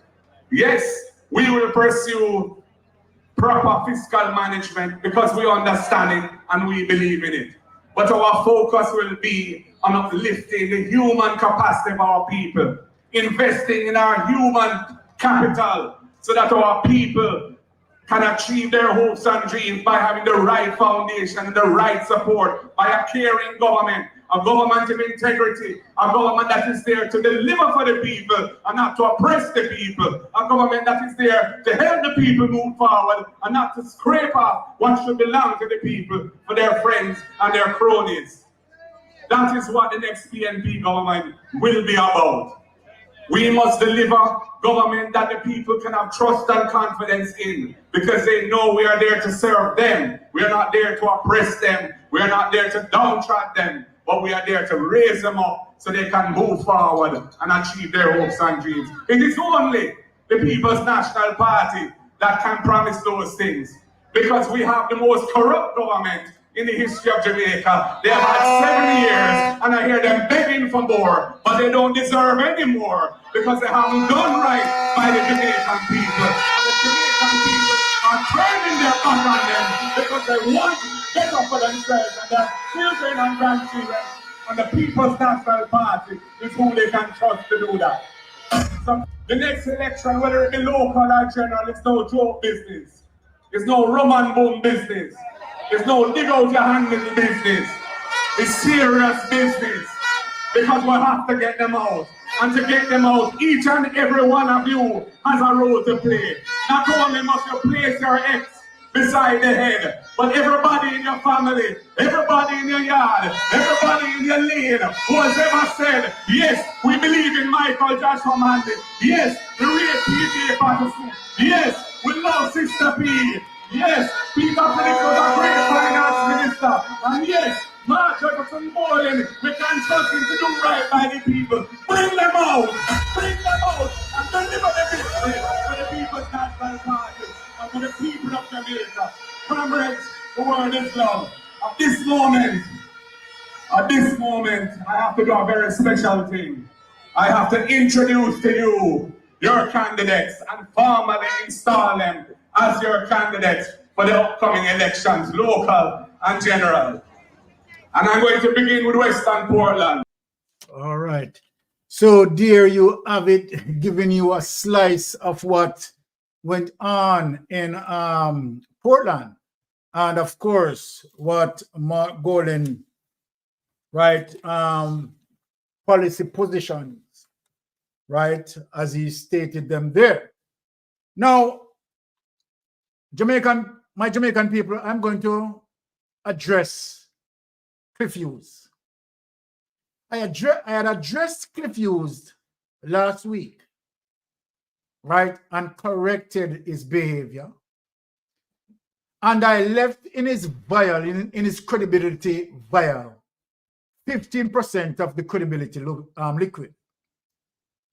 But I see Cliff Hughes again, right, with an accomplice of Cliff Hughes trying, right, to discredit Michael Manley. And so then you see that Cliff Hughes, the political spin machine for Jamaica Labour Party, right, will do everything, right, to point a negative situation as it relates to People's National Party. But when you want to discredit Michael Manley, Cliff Hughes, let me say this to you. We have the evidence.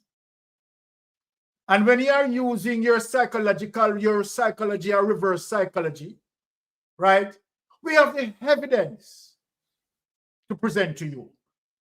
So then let me just let the people hear you and your accomplice telling lies about Michael Manley's achievement and wanted now, you understand, to give those achievements to Jamaica Labour Party. Cliff Hughes, you're a sick man. We know the extra effort that you are making is to try have the Jamaica Labour Party government there in avoidance of paying your tax. But Cliff Hughes, you're going to have to pay them tax now. Because People's National Party is going to take the election. So Cliff Hughes, you are going to have to pay those taxes. So without any further ado, let me play this clip.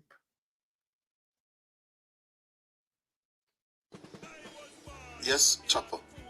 Yes, Cliff, thank you. So Cliff, in that same, and I referring to this song, because when I spoke to you yesterday, I told you I was going to bring back the song that was done by Neville Martin, and I wanted to pull it apart. So there's a part of the song that says, we'll link them with land lease. Yes. And what that really says is that the whole land lease idea would have been something initiated and implemented by the PNP. And I'm saying that there's no such thing, because the first land lease program was implemented under Edward Seaga. Right? The first land lease deal was in Hanover, where Edward Seaga purchased some 6,000 acres of sugar land and leased it out to people. That's where the land lease started, you know. And what year was that? That was in 1967. Right? Okay. It was called, as a matter of fact, it's in the Cleaner Archives, you know, if I'm not making this story up. It says the program was developed in 1969 and was originally called the Land Utilization Act. Edward Seaga put that in. Okay. So when the PNP have that in a song to say, we'll link them with land lease, that to me was distorting the fact. And that is the argument I'm putting. Now the other one, which again, to me, we have to know, we have to examine these things, you know. It says equal pay for women. Equal pay for women was not a JLP or PNP initiative. At the time when equal pay for women came in, it was a United Nations initiative where several countries were mandated to implement and to bring women up after the war. So we have to, and this was started under the JLP. So, we have to look at the history as well, and the PNP is kind of guilty to some extent that there might be some initiatives where the JLP would too. But the festival song, for example, remember that they were the ones who changed the festival song to popular song, Yes. Remember they changed Jam Pro to Jamaica Trade and Invest. Remember they actually changed. Yes, that is how we did the politics back then. Yes. We came into power, see something, one claim it, so we changed the name and the look and the logo and own it. Yes. So yes, there's definitely that. Okay, an important part of this whole era too, was the man said, boy, we hit them with the Pioneer Corps. You remember that? Yes, I remember that. But the Pioneer Corps was never the Corps initiative. The Pioneer Corps. Yes. The Pioneer Corps was an initiative came under the National Volunteer Program. And that was an NCR thing too, Oh? Yes, man. The youth service, that was the original deal. And they changed it. Jamal, when you and I started out on yesterday, and I said to you that Jamal, well, we can agree that the word Jamal, or the acronym, was a PNP acronym. But if we go back to Jamal, the whole literacy program started way back. It started under Edwin Allen. The adult literacy program. Yes, man. Teaching people to read and write. Yes, it started way back. It was, a matter of fact, it was the adult literacy program. And then the PNP in 1971 changed it to Adult Literacy Board in 72. And then they changed it subsequently to Jamal in 74. Well, hold on for me. Hold on, Chopper. Here is Neville Martin. Everyone laughful. Oh, everyone laughful. Took them with the Cuban school. Took them with the Cuban school. Then you took them with the micro dance. Took them with the micro dance. Took them with the basic schools. Took them with the basic schools. Socialists are no fool. Socialists are no fool. Chopper. Yes, sir. Let me tell you something. I don't know why you go back there, Let me tell you something. As I listened to that very popular song, as it was then, by Neville Martin, the PNP were the masters of political communication and marketing. Yes? They were very good at it. But as I listened to the song, and I fast forward to the now, you have to wonder how the political dynamics in the country have changed. Absolutely. Have shifted. It has changed. It has shifted. Because could the PNP do a modern version of this song now by Neville Martin? But Cliff, listen. Yes? Cliff, listen. There's one part of that song, that is very profound, The part that says, no bastard, no there again. Right? And that has meaning for thousands of people. Yes, but Jamaicans on a whole, I believe that you ask, 90% of Jamaicans believe that particular initiative and act was implemented by the PNP. It's not so. The bastard act was passed before that.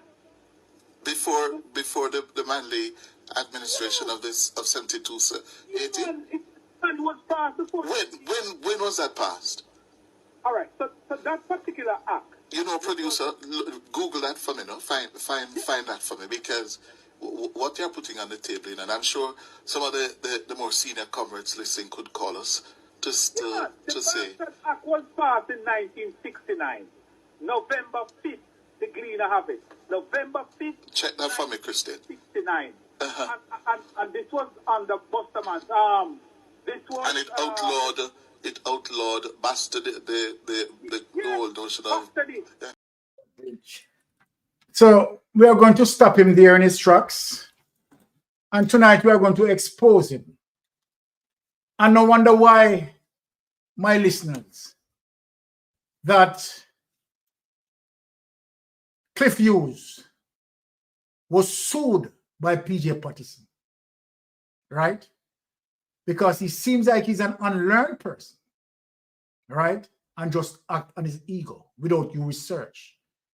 Well, Mr. Cliff Hughes, again, I'm going to give you another spanking and take you to the true history in terms of facts checked, right? And what we are going to use the Wikipedia information as it relates to Michael Manley's effort.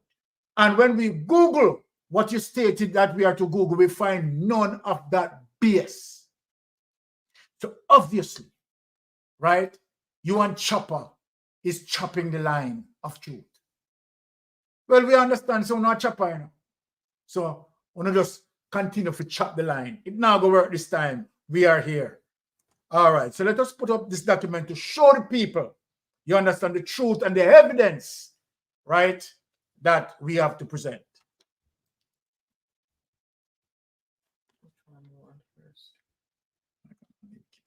Okay.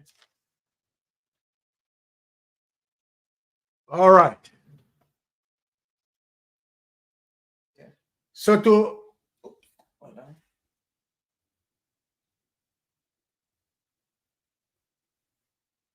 okay, so to show Chopper and Cliff Hughes, right, the history here that is not hiding, right? This is under there. All right, so we're going to show you the history that is not hiding here and show you domestic reforms. So Chopper, I want you to read. Cliff Hughes, I want you to read. In the 1972 Jamaican general election, Manley defeated the unpopular incumbent Prime Minister Hugh Shearer, right, of the Jamaica Labour Party, as its People's National Party swept to a landslide victory with 37 of 53 seats. He instituted a series of socio-economic reforms that produced mixed results. Although he was a Jamaican from an elite family, Manley's successful trade union background helped him to maintain a close relationship with the country's poor majority. And he was a dynamic, popular leader, unlike his father, who had a reputation for being formal and businesslike. The younger Manley moved easily among people of the all strata and made Parliament accessible to the people by abolishing the requirement for men to wear jackets and ties to sit to its sittings. In this regard, he started a fashion revolution, often preferring the Kariba suit, a type of formal bush jacket suit with trousers and worn without a shirt and tie. Under Manley, Jamaica established a minimum wage for all workers. Chopper John, come here. Come read this, Chopper. Cliff Hughes, you come read this. Under Manley. No, under Cliff Hughes. Well, me know say, let me stop nice. Let me stop nice. Under Manley, Jamaica established a minimum wage for all workers, including domestic workers. In 1974, the PNP under Manley adopted a political philosophy of democratic socialism. In 1974, Manley proposed free education from primary school to university. You want to hear that? You want to hear that propaganda machine? You hear that? In 1974, Manley proposed free education from primary school to university. So you and Chopper John would have chopped the line. You understand? You can continue to chop the line. The introduction of universally free secondary education was a major step in removing the institutional barriers to private sector and preferred government jobs that required secondary diplomas. We're not done yet with you.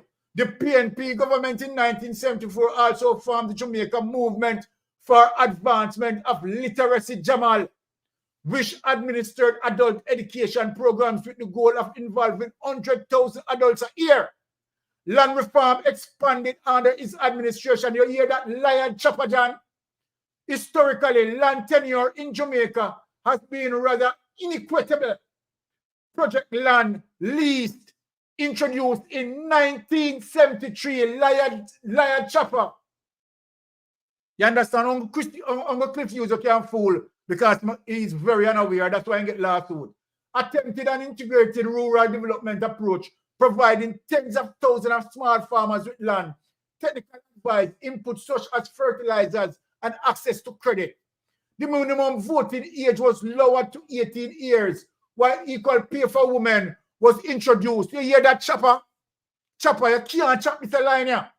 Maternity leave was also introduced, while the government outlawed the stigma of illegitimacy, the Masters and Servant Act was abolished, and a Labor Relations and Industrial Dispute Act provided workers and their trade unions with enhanced rights. The National Housing Trust was established. You hear that, chopper?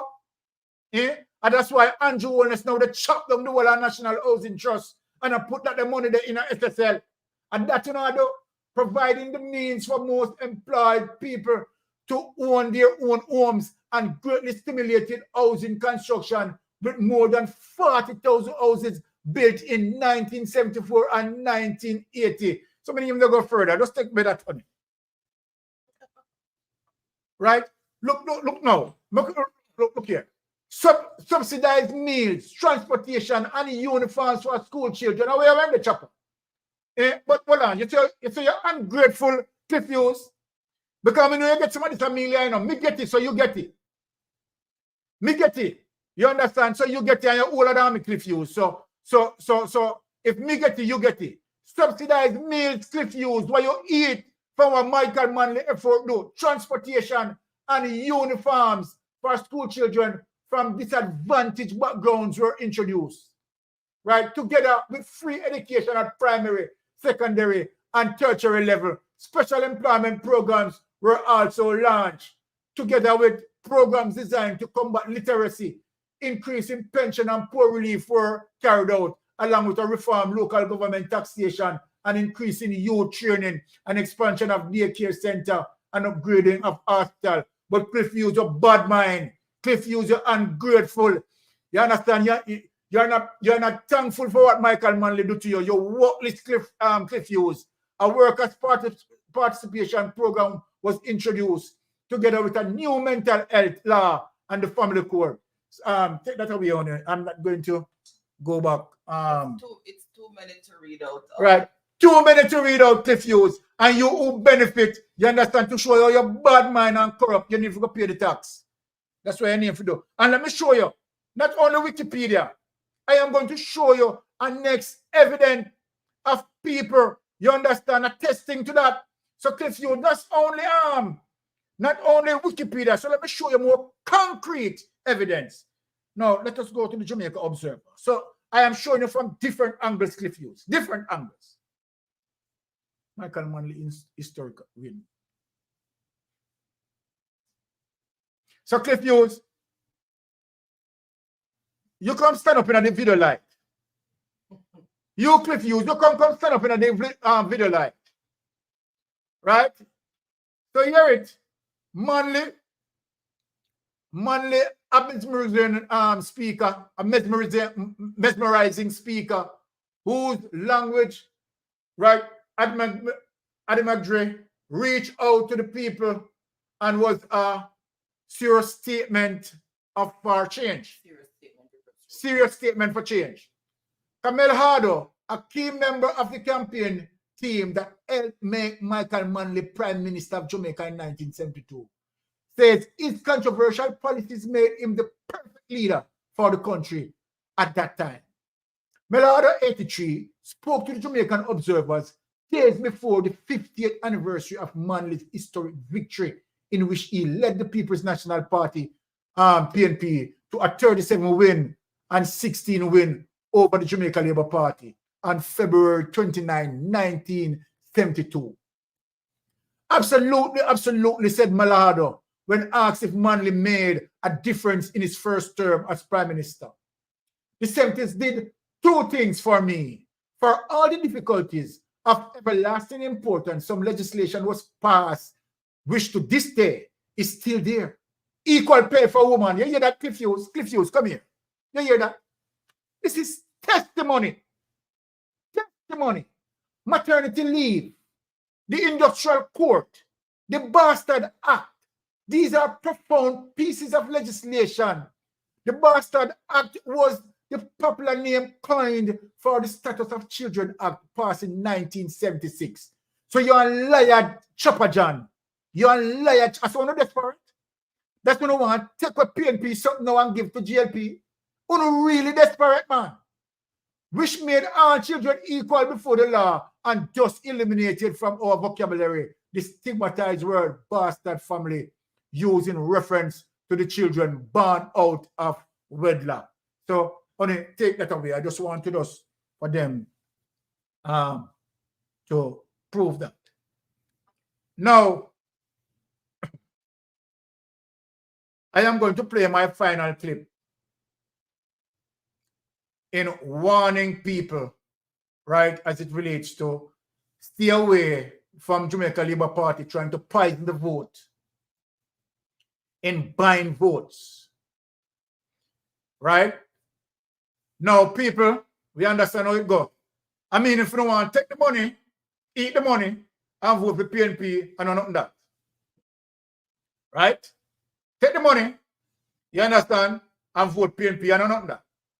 Daniel Taylor, how the backside Alexander Bustamante said that salvation is better than education from way back when. And now Andrew Holness wants to say his government is about education while they cancel JAMA. Exactly. Right? Tara, so this is what Cliff crawled out from under the desk to come and do. Yes, Tara. Want to pull on Michael Manley name in the ground. You understand? I want to take Michael Manley signature, practice them, and give it to Edward Siaga. We shot Edward Siaga not even running at them the time. Can you imagine? Lie. Now, so here's a clip, my final clip, and then we have Jeopardy, right? To say the reality of vote buying in Jamaica, and it is illegal. Right? But you know, say we want corrupted under a corrupted government. So you don't know for them thing. Looks like the Jamaicans are waking up, so the laborers are badly shaking up. Yes, and I'm tell lie from all hunger. You understand? Want to take on our PNP policies. Yeah, because we see, all right, even recently in the JLP conference, Nigel Clark take on my golden policy. You understand? And run gun with the other conference. So that them I do now. Them a thief policy. Well, then thief everything, you know. Thief policy now. All right, so let us play the final clip. The reality of. Okay. And then Jeopardy, you're there. I'm going to open the phone line for a bit. Okay. Phenomenon of influence peddling and vote buying in Jamaica has reached such sinister levels that it is beginning to affect party internal elections, where thousands and even millions of dollars are being spent to elect persons to posts within the various parties. In the last general elections, politicians forked out millions to buy votes, and in a recent by-election, the electors called it a by-election, based on the large sums of money that was on display from one political party. According to the former political ombudsman, Donna Parchment Brown, in a damning report, in one constituency, persons were being offered $5,000 to vote, but demanded more, otherwise they would not leave their houses to vote. The report said vote buying was especially rampant among the youth. By the way, this government has done away with the post of political ombudsman designed to look into matters such as vote buying. Findings of an election review by the Office of the Political Ombudsman have concluded that vote buying is an accepted process of an accepted part of the election process. The report published yesterday also highlighted the need for election reform. More in this report. The review revealed that candidates in the 2020 general elections were pressured by vote buying. It's a practice which political ombudsman Donna Parchment Brown wants to be discontinued. Candidates should not feel that they have to give things to people to get them out to vote. And people should not be pressuring candidates to say, I need rice, flour, sugar, cement, cash in a t-shirt to be able to vote. She describes vote buying as a major disrespect to the political system and wants instead for Jamaicans to focus on the true meaning of voting. The report further outlined that a campaign should be launched in schools, tertiary institutions, and youth organizations to reach out to the youth to educate them on the importance of participating in the democratic process. Executive Director of the National Integrity Commission, Professor Trevor Monroe, believes it's a step in the right direction. I think it would help, Sanjay, and it is something to be pursued. But I go beyond that. We don't need a campaign. We need beyond the campaign to institutionalize civic education. In the meantime, there's also a call for the election process to be reformed. Political scientist at New Jersey City University, Dr. Jermaine McAlpin, believes more options should be made available when voting. Persons have also expressed that we need alternate ways of voting, right? What about absentee voting? What about early voting? Beyond those who are election workers and those who are in the combined military and police services, we do not have this option of early voting. In a recent election of a mid-island constituency that shall remain nameless, in excess of $1 million were shoveled out to delegates who were called on by persons sitting comfortably in their SUVs to support F-me candidate. See a change, yeah. The cost of a vote. Depending on who you are, it could be between $5,000 and $10,000. Heavy influencers were paid $20,000. The question is, where does all that money come from? Certainly it's not from the candidates' pockets. Rather, it's more likely from the Political Action Committee, PAC, established by persons awash with money and with an aim in view to support certain candidates in their bid for political power. Power to plunder and power to influence government policy, whether by action or inaction, whichever suits them best. Clearly, they are not going to invest this type of money and don't expend a lucrative return on their investment. This type of influence peddling is reminiscent of the Mexican drug cartel, which under Mexican election law, political parties and politicians are allowed to give voters gifts as long as the gift is not meant to influence their votes. The cost of such gifts must be reported to election authorities and can't exceed campaign spending limits. Influencing an elector to vote for a particular candidate is illegal under Jamaica's electoral laws, the Representation of the People Act, and is punishable by a minimum fine of $10,000, 12 months in prison, or both. Section 91 of the Representation of the People's Act makes it illegal for any person to use money or other valuable consideration to procure votes or have somebody refrain from voting. Vote buying is a crime that is punishable by a fine ranging from $20,000 to $80,000 and/or imprisonment from 3 to 5 years. This, however, does not prevent the devious, deliberate, and despicable acts of vote buying and vote bribing, which is disfranchising voters of their right to elect a clean, uncorrupt representative. However, politicians on both sides of the fence have been guilty of this for many decades, as those who never practiced it are forced to take a second look because they end up second or third in a first-past-the-post race. Vote buying and/or vote bribing are unfair, undemocratic, and unlawful. However, it has unfortunately become a tradition as well as pervasive in Jamaica. The power to stop this shameful and corrupt practice lies squarely in the hands of the electorate. But then, given the state of the economy where for many, nuttin' na guan, they will take the money, democracy be damned, and the cycle continues. Clearly, the voters now know which politicians are corrupt based on the offer to purchase their votes. The question is, who benefits? Is it the politician? Clearly it isn't, as in the long run, he or she now has someone else pulling the strings to the puppet show. But who cares? Is it that our democracy, you wonder, has gone to hell in a drug basket? And what of the newly enticed entrants into the political fray who want to serve and offer their skill to the governance structure of the country? They are either forced out of the runnings as new entrants or choose to create super PACs to fight the narco money. Now, how can we renew our politics if the leaders of the political parties will not open their eyes and see what's happening to the country? Is it a question that they, willingly or not, are the first puppets being led? Thanks for watching. Please like, share, and subscribe.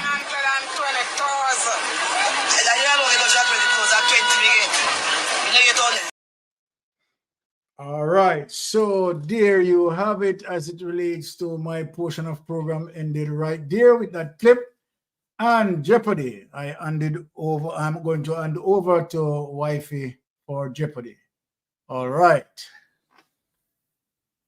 Okay, guys, so thank you so much for joining in. Really appreciate each and every one, those in television land, those of our silent supporters. and those who participated actively in the chat. Really appreciate each and every one. We know it's Friday. You could have been doing something else with your Friday, but you chose to be with us, so we don't take that for granted. So again, thank you so much, Baron, for your thoughtful, informative, insightful presentation every Friday. I know you put a lot of work into it, so we really appreciate you, and thank you for everyone for your active input. Really appreciate it, although some comments in the chat was cracking me up. All right, so we have a call coming in. Okay. Oh, Uriel.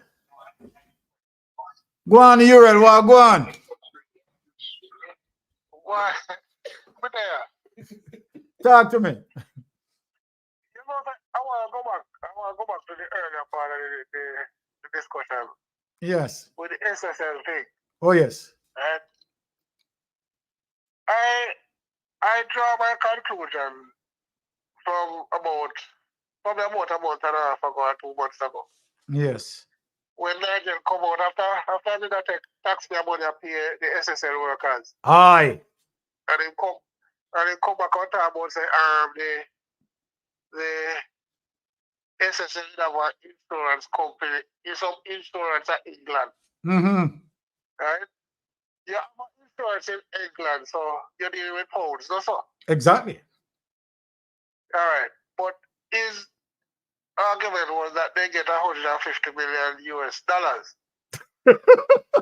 Something like that. Something like that. We get you. Right? And that they're going to use that to pay the SSL workers. So that was a blatant lie right there.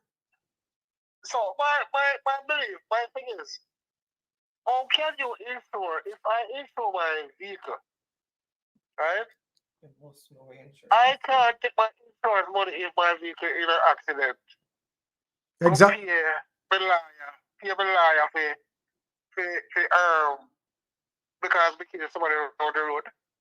That don't make no sense. The insurance money is supposed to go towards fixing the people in vehicle or fixing my car. Exactly. So So if you're going to use the insurance money to pay SSL, what the investors? But the investors' money, they will lose their money in SSL. But tell people put the insurance again. The company insure themselves again. Yes, you're perfectly right. That don't make no sense. That don't make no sense. So we Make don't no say sense. the money just try something to cover him. Exactly. Whatever.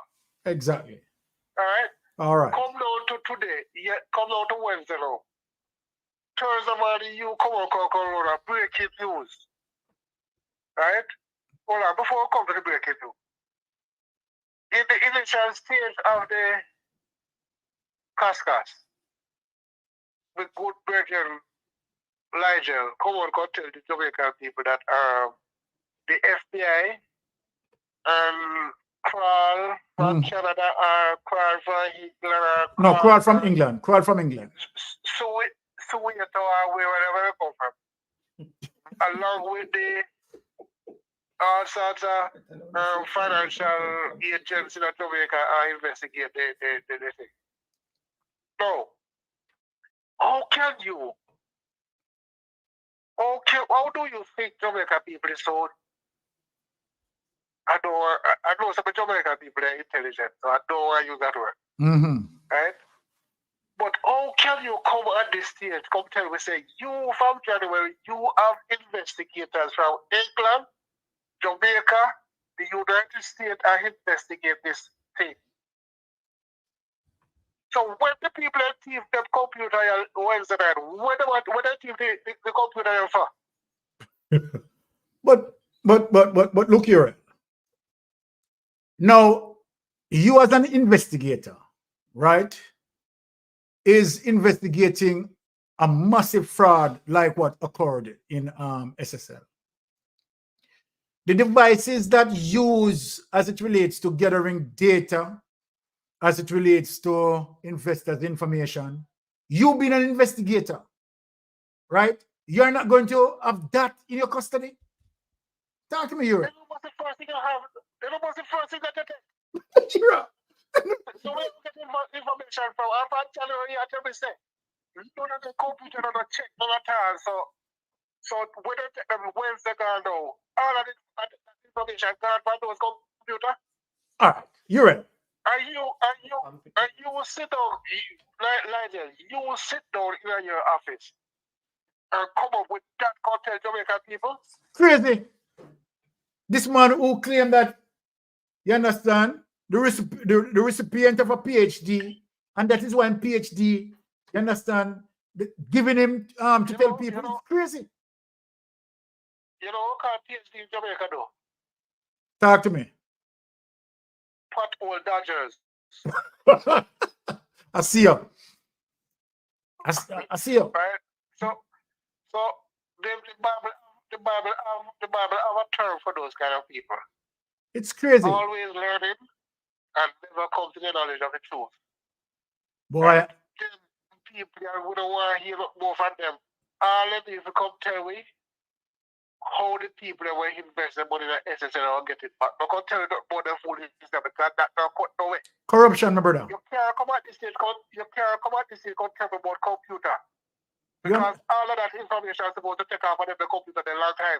But look here, Uriel. So, look here, Uriel. What they should be preparing to do is to come and tell us other persons who are lining up to be charged. At this point in time, it's a joke.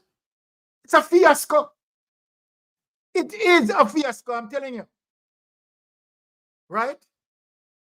And the government is trying their endeavor best to cover it. It's clear. And that is why we cannot but say without any water in our mouth that this Jamaican Labour Party government is the worst government in the history of any democracy, socialism, communism, Marxism, anything you can think of. I second that. Labour Party I second that. the worst one out of them all. I second that. There's no joke. Because you can't have 49 people in a parliament on one side, and nobody can come from over there because they're not going to sit. Everybody alone with the foolishness. It's crazy. Chuck stand up in the House of Parliament in a Jamaica also people vote for him to go in because sit down and talk foolishness. Come tell me say the Speaker of the House might not be right. You know, but whatever she say is final. Can you imagine? Can you imagine that, Uriel? Crazy. It's crazy. Lawless. Lawlessness, crazy. Madness. And Bugline stand up over on the other side, over on the Labour Party side and back the foolishness. And come on, come tell me say, information minister, what kind of information will carry away, what do we? Bugline. But you know, I'm second that one place. Yes. I think I mentioned it. That every Jamaican who sell their votes is a wicked person. Exactly, because, you know. I'll tell you why I say that. Yes. Why I say that. If you sell your vote What a person calling you. to a person who's supposed to represent you after the election, or comes after you sell your vote, you are going to ask the man to fix your road and make sure you have pipe water, water coming in your pipe and yeah, you sold away your rights. You can't do that. You sold away your rights. She's so true. You give that away because what you have when you vote now, you're not voting for anybody to come represent you. You have voted for somebody to hold a position. Exactly. And that is why we can't see beyond the green and the yellow. All right. No, we get it up for say. If the two choice of voting for a party, we have vote for PMP. Of course. Right? we can't vote for Labour Party because I know what they have done to this country already. Serious damage. Anything better. Serious damage. Right? Serious And damage. we tell people already, you know, said Jamaica are going to pay dearly. We should right. You see, unless I said, not only Labour Party, PNP, sounds foolishness too. Right? Yes. But Jamaica are going to pay dearly because after the 1980 election, when the CIA got between him and the CIA and whoever he was collude with, right? Lack of food for poor Jamaican people that you have to buy a steel free. Well, I mean, live through that, you know. Live through that. All right, Urel. I got kept because another caller call in, and at least more give a chance to. All right, bless yourself, my brother. All right, answer the next call. Yes. All All right. right. Have a good weekend. Okay. Good night. Yes, good night, good night on Mystic Sensation Live. Yeah. Ali come and pick Aki for the Governor General. Or from over where the Governor General. And sent to prison. And then find master in prison. Ali come and say something wrong about the Prime Minister and them fine him. Them take away 500 truckload of sand from a beach in a hotel areas. And then say FBI they panic and them can't find a tree about it. So no feel no way about what this SSL thing. Nothing now come out of it. And you know, Carla, 500 truckload of sand can move up our beach. And they say truck make nice, you know. And them can't find a track of it. That even the truck wheel them not find. And then can't find the local man pick the hacky and then can't find the local man where they got him by the Prime Minister. Them nothing now come out of SSL. Take it as me tell you. No, but let me endorse what you just said. I myself believe that with this government, right, they continue to do what they are doing, right? Their 49 strength and all of that. I don't see anything coming out of SSL, so I tend to under this administration. Yeah, but when I look on the 49 strength they have, we're gonna say 21%. They might work off, at 21% vote, So that 49 where they might roll off, and a really hardcore at 49, as a 29 or 21%, them have what 37%. 37%. No, that's a 37 vote. Oh, that's a 29%. Okay. Okay, 29. Who voted for JLP? Okay, all right. Yeah. Yeah. So I really 29% in my rule off. Yes, you're right. So me not see that we set a thing where we say that 49% we have to live off. I live by that 49%. That 49, that mean that 49 where them have that parliament. That 49 are bogus because I'm 21%. That 49 come off. Yeah, and the thing is, he won through default because remember 2020 was the height of the pandemic. Yeah. Right. And so exactly. And those older set of people would have voted for Michael. Would have voted for PNP. Yeah. You're right. You're perfectly right. Yeah, man. All right. Yeah, man. So when the company SSL, make them know about the 500 truckload of sand we move from a beach. And the Jamaica government can't find a truck, not even a truck wheel. They move to. Boy, wicked. And that's how me. But then can't find it. Like man pick up the hockey. You go man we go pick two hockey feed himself, hungry. Then can't find a man and lock him up. Yeah, man, the crazy. It's crazy. The youth where say little thing where the Prime Minister then find him. And that's how me. And look how them they are. Look in the when Omar Davis then with the FinSac thing. You see, look how them they are going. When we then with the FinSac. Yeah. And that's how me. And at least we didn't get an answer when we come to a dealing at the exact thing. But All right. we not get no more at the SSL. All right, Carlos. So all right, I'm going to have to cap it here because Jeopardy people are waiting. So right. All right. So next time, and thank you for the strength of calling in. Yeah, man. All right. Cool. Have a blessed weekend. All right. Thank you. Cool. All right. Jeopardy. Okay, guys. So we are going to go into Jeopardy. So we're playing for credit. Oh, another caller. Hold on. One sec. I have another caller. Okay. Yes, caller, you're online. This is Ganja Mania. Ah, man, I walk one. Fillmore Foot. All right. Yeah, so I've been out for quite a few weeks now. Yeah. Yeah, man, I'm back forward, Andrew wanna spare us a visit in Ottawa, Ottawa, Canada. Oh, yes. Oh, you're in Ottawa? Yeah. Yeah, I live in Ottawa. Okay.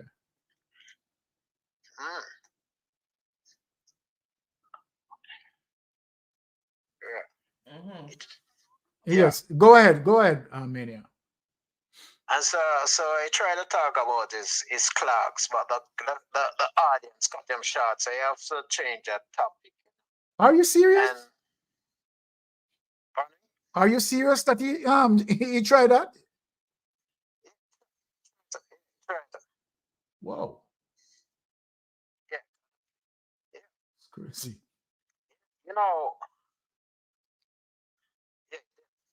Okay. I'm getting like a relay. Like when I talk to you, it's like I'm getting a feedback. Oh, do you have your device? you have your TV? Yeah, what I want to say to you, in the diaspora, we need some senators to go in Jamaica House and represent the people abroad. And that's Mark Golan gotta give us something in the diaspora. We're not gonna take no empty promises. He should get elected. He's gonna have to empower the diaspora to empower Jamaica. We should be the investor for our country. I tend to agree with you, I tend to agree with that.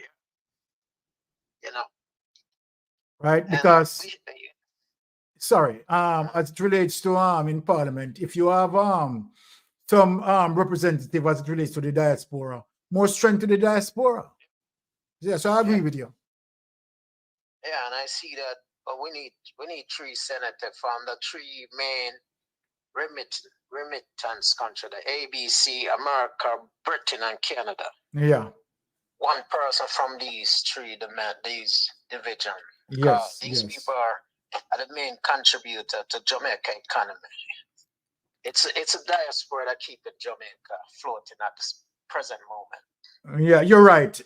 Because they are getting a lot from remittance. So you're perfectly right, and I do agree with what you're saying. So we need representation in the diaspora. We need senators, and these senators can end up being ministers too, because from the Senate they can make you a minister. Mm-hmm. And a lot of great people in the diaspora. Oh yes. And we need to empower Jamaica. We can't let these people. We can't say prayers in the vulture nest. Because the way they're treating our country, our society, these people just come and take it. Yeah. And what I say about Mark Golan now, Mark Golan is like a sleeping wolf because he's in a broken system. But he's not a free ride Mark Golan gonna get. He's gonna have to deliver, because we don't want another Andrew Holness to come and step up and just talk and do nothing for the people of Jamaica. Yes. We need some positive direction for our country. Yes. And a lot of people here ready to do a lot for Jamaica. Of course, because go ahead, sorry to cut you. No, you can't talk, man. Yeah, as it relates to the diaspora, right? We love our country. And we are looking forward that, you know, I mean, when we reach, as it relates to the age of retirement, we'd like to come home and retire. So we want to make sure that our country is safe and secure. Yeah. Right? And so we have to defend it.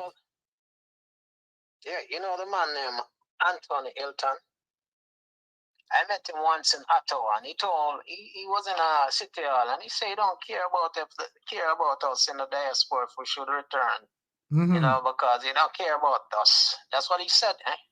Yeah. He said that. I remember that. Yeah. I don't believe in socialism, communism, capitalism. I believe in Garveyism. Because if we was on the path of Marcus Garvey, Jamaica would be a very mighty and strong nation. Yeah. But the history as it relates to Garveyism is Garvey who started socialism, you know. If you I know. If you read the But history. socialism it's a come from a colonial structure also. The same people them that oppress us come with their different terminology to have us wandering and going around in circle. I left Jamaica in 1983. I'm the true man in the wilderness. 40 years I'm in the wilderness. You know, every day I mine we in some area, you know. Pardon me? So mine we in some area. No, but I have the facts to back it up. I came here on the first day of spring 1983. Yeah. I'm the true man in the wilderness. 40 years. Okay. You know what I mean? Yeah. I love your program. Thank you, man. Your program is inspiration. And the team is amazing, marvelous. And I do a great job for our country. Yes, really appreciate it. And all your supporters that come along and make their comments, you know. We love Jamaica. Yes, definitely. We're not let them take Jamaica from us. No. I'm going to fight tooth and nail for that. Yeah, you know, man. All right. So thank you, my brethren. Thank you. Really love you calling and your input. Wonderful.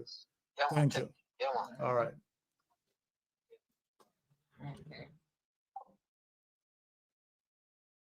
Okay, guys. Barbara. So we're going to go into Jeopardy.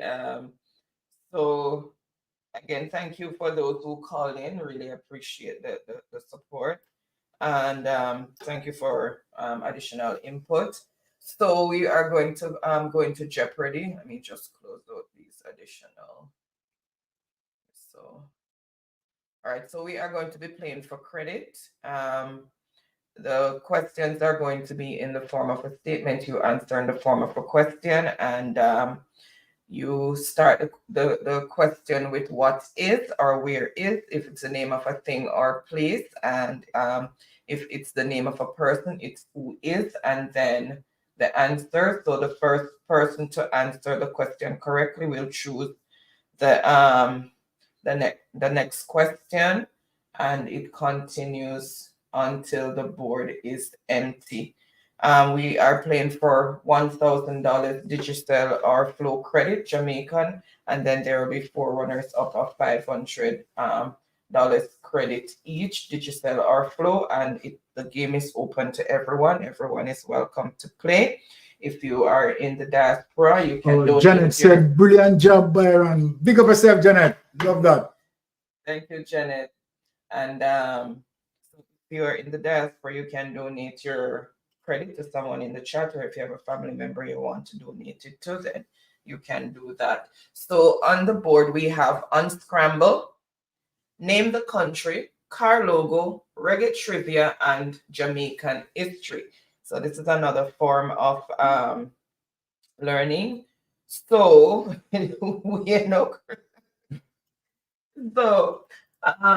persons who are participating throughout a category and for how many points, and the first one that I see, that's what we're going to start with, and the person who answers it correctly will choose the next category and for how many points, and we continue until, as I said, the board is empty.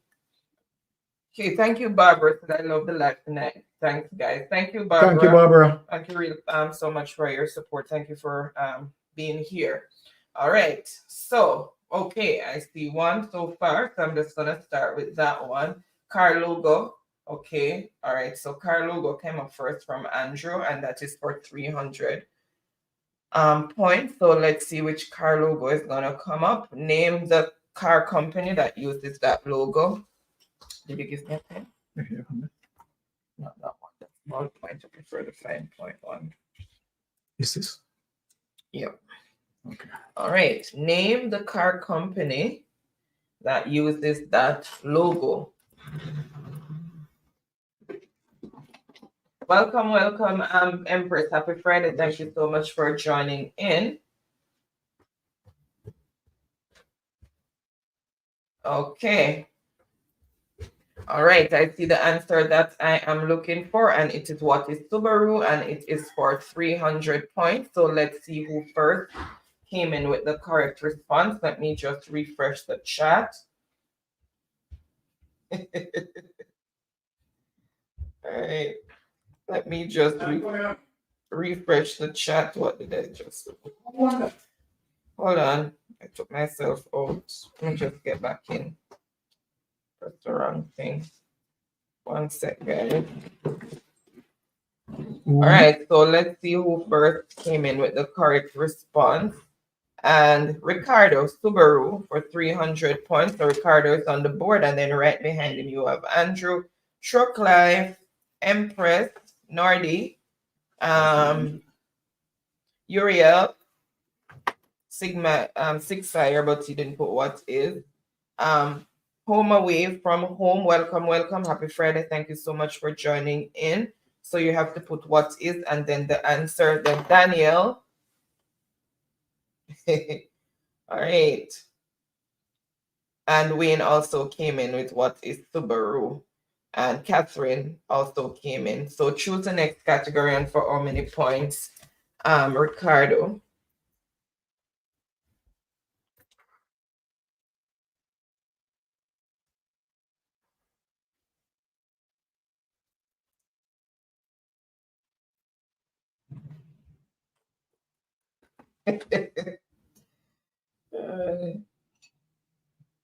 Oh, cherry sealing oil. Okay. Never go organize. Never go buy the organizer. Okay.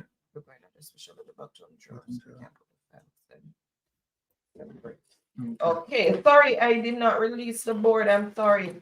Oops. So choose the next category and for how many points. When the recorder not shouting at me in tone of words to release the board. Janet Linton, welcome. Happy Friday. Thank you so much for joining. Big up yourself, Empress, Island Things. Every day, Empress about different clothes. Yes, our closet well stocked.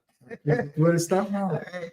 So Ricardo is choosing unscramble for 100. So unscramble these letters into words.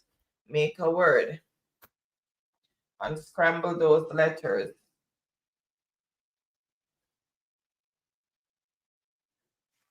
You gotta shout out your name.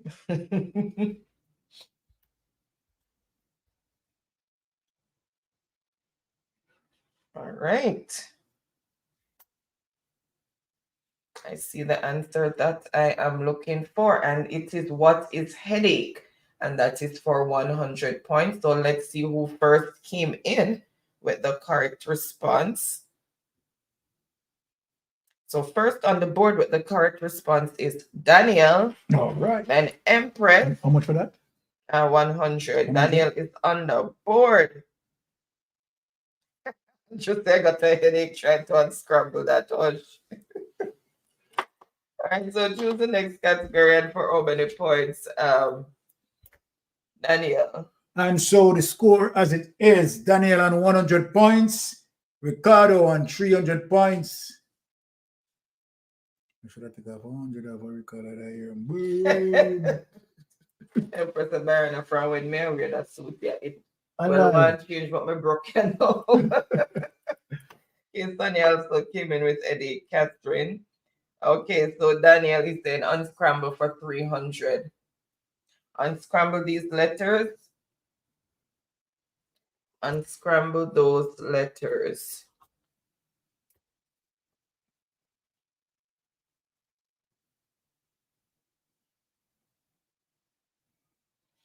Oh, Andrew.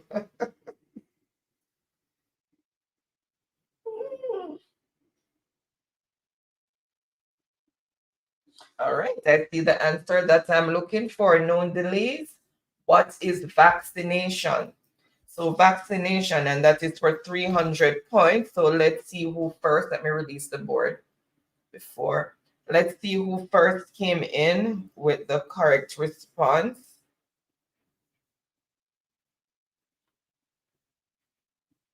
Ricardo, 300 points. Then Truck Life, Empress, Daniel, Home Away, from home. Rosalie, welcome, welcome. Happy Friday. She also came in with vaccination. All right. So unscramble for 200, says Ricardo. Unscramble those letters. Unscramble those letters. Okay, and Catherine also came in with vaccination. Well, can't hold them in until us to them sharp. Quick. All right, and I see the answer that I am looking for. And what is prevent? So the word is prevent, and that is for 200 points. So let's see who first came in with the correct response.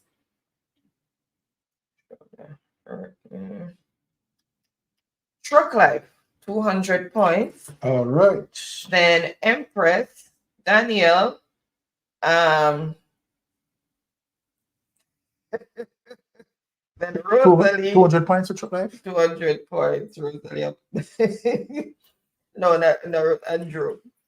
Oh my goodness. Also, Rosalie came in. All right. So, Truck Life is saying unscramble for 400. Unscramble those letters. Unscramble those letters.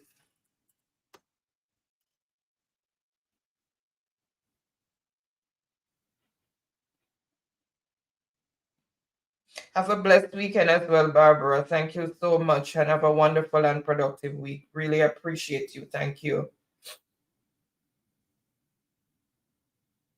All right, I see the answer that I am looking for. So, what is injection? What is injection? And that is for 400 points. So let's see who first came in with those 400 points.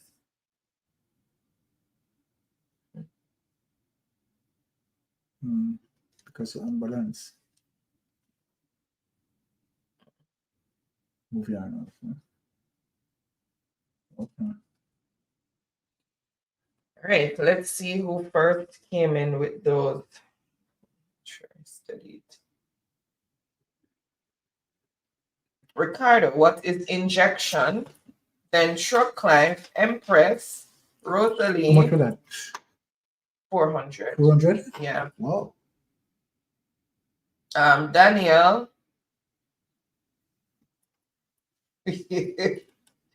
All right, so that's how the answers came in. And so score as it is, Daniel on 100 points, and Truck Life 200 points, Ricardo 1,000 points, pulling away from the crowd.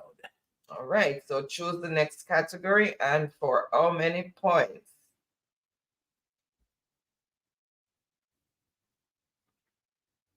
Car logo for 100. Which car company uses that logo? Which car company uses that logo?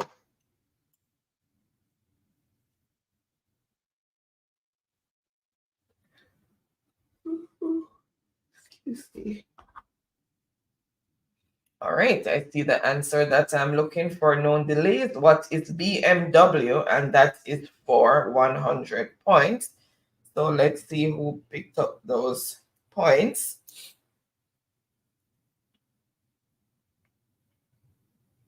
Ricardo, 100. Then Truck Life, Daniel, 100.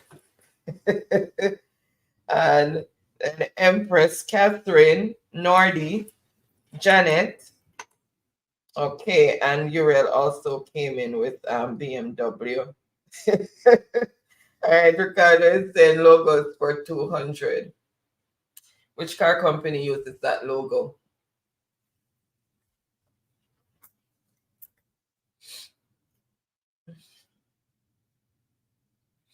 Which car company uses that logo?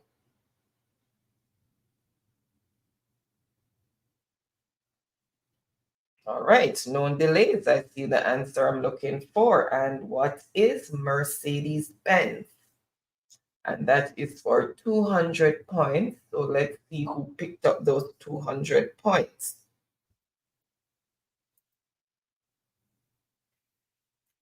So first on the board with the correct response is Truck. 200 points. Truck 200 points. Then Andrew didn't put the Benz, so we know it's Mercedes. Then Empress put Benz, yes. Danielle, Janet, Empress should put the Mercedes on it now. All right. So, sorry, I said Meredith, so you said that SSL building missing too. I don't lie. At the rate of how things are going, the building so missing too. Demolition, demolish it. All right, so it's saying scramble for 500, and it's a double point answer, and it's 2 words. So unscramble those letters to make 2 words, and that is a double point answer. So you get 1,000 points for the correct word. 2 words. 1,000 points to that. Got a read for that now. 1,000 points. I see the answer that I am looking for. So no delays. It is what is sprained ankle. And that is 1,000 points. Sprained ankle, so 1,000 points. So let's see who first came in with the correct response. So first on the board for 1,000 points is Empress. What? Then Truck Life, Ricardo, Catherine, Daniel. And that's how the answers came in. So 1,000 points to that, right? 1,000 points? 1,000, it's double. All right, so choose the next category and for how many points? So the score as it is, Daniel on 100 points. Truck Life, 400 points. Empress, 1,000 points. And Ricardo, 1,100 points.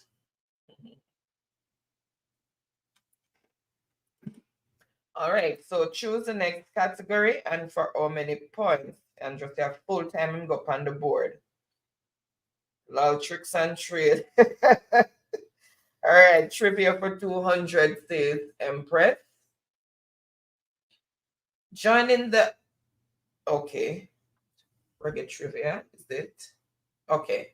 Joining the I-Trees as Bob Marley and the Wailers women background singers, this lady was the only one of the lovely trio who had an established career in reggae music previously.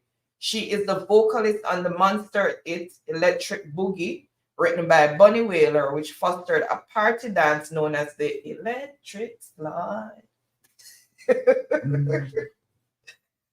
All right, so name the lady. So joining the I-Trees as Bob Marley and the Wailers women background singers, this lady was the only one of the lovely trio who had an established career in reggae music previously. She is the vocalist on the monster hit Electric Boogie, written by Bunny Wailer, which fostered a party dance known as the Electric Slide.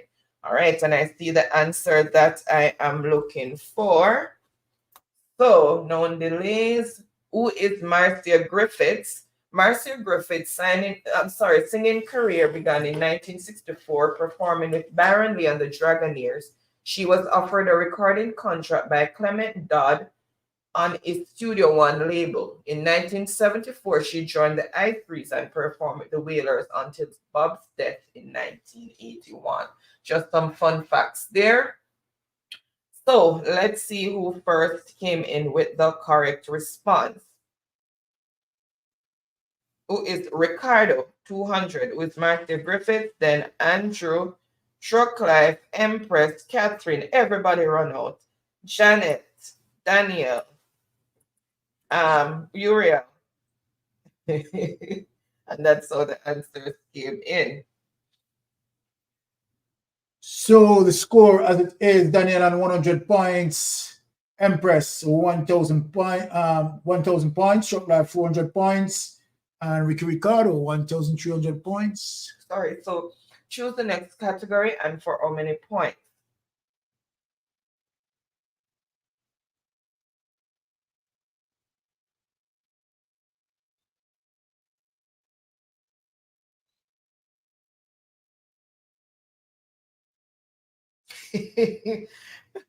Come on, choose the next category and for how many times? Ricky, a spell check. All right. Just give it Ricardo. Come, Ricardo, choose the next category. How the country category go? Name the country. You have to choose a point to find out how it goes. Choose a point. Jolene also came in with Marcia Griffith. How much you buying country for, Ricardo? Choose history for 100. Okay. Jamaica's first national hero. Everybody run out, jump out, skip out, dance out. Anyhow you want to come out, but don't creep out because they'll run and leave you. So Jamaica's first national hero.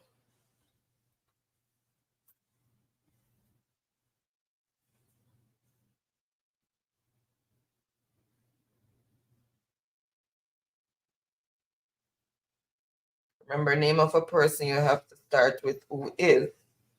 All right, I see the answer that I'm looking for is who is Marcus Garvey, and that is for 100 points. So let's see who first came in with the correct response.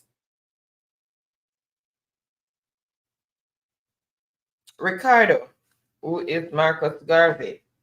The typo there, 100. Then, no, Empress of what is then? Daniel. Empress corrected hers. Janet, Uriel. Go. That's how the answers came in. All right, choose the next category and for how many points? Carlo got for 400. Look, this one big bad. I bring it up. All right, so choose. I'm sorry, which car company uses this logo? Which car company uses that logo?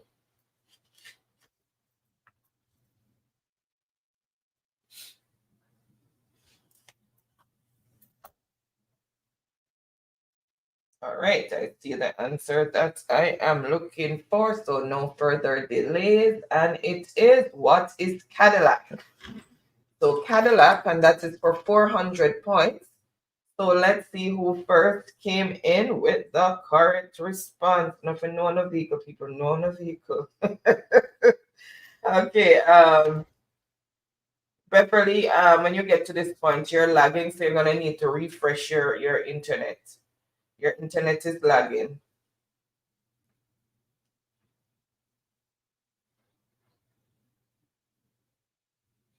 All right, so first on the board with the correct response is Truck Life for 400 points.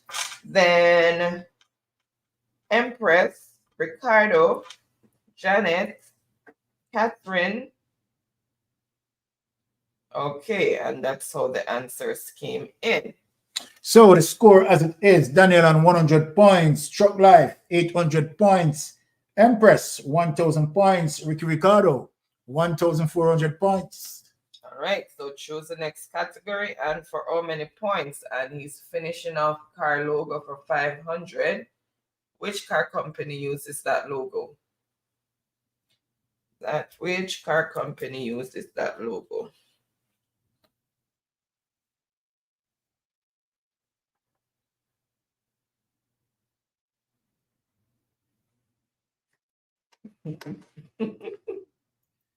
All right, I see the answer that I am looking for. No delays. So what is Saturn? So Saturn is a car company that uses this logo and it is for 500 points.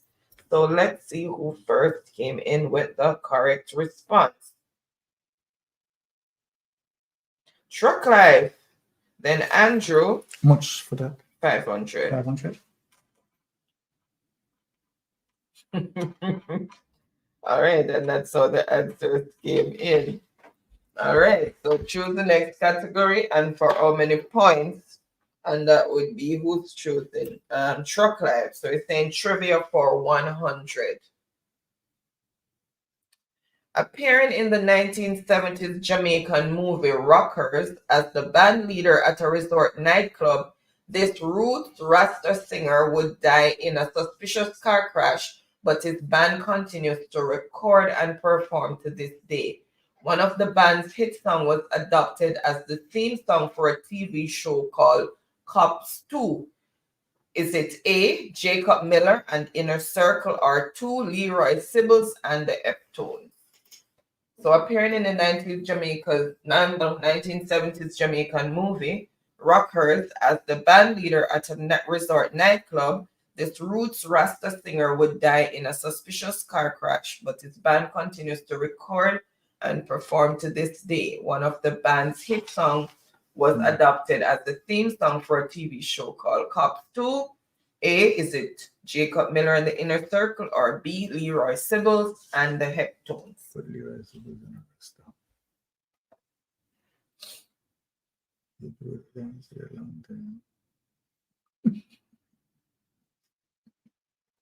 All right, I see the answer that I am looking for, and it is Jacob Miller and the Inner Circle.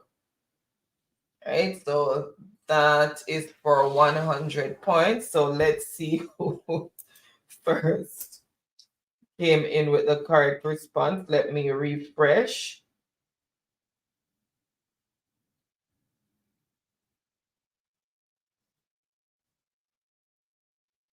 Truck Life. How much for that? 500. Wow. No, sorry, 100. Sorry, 100. And I'm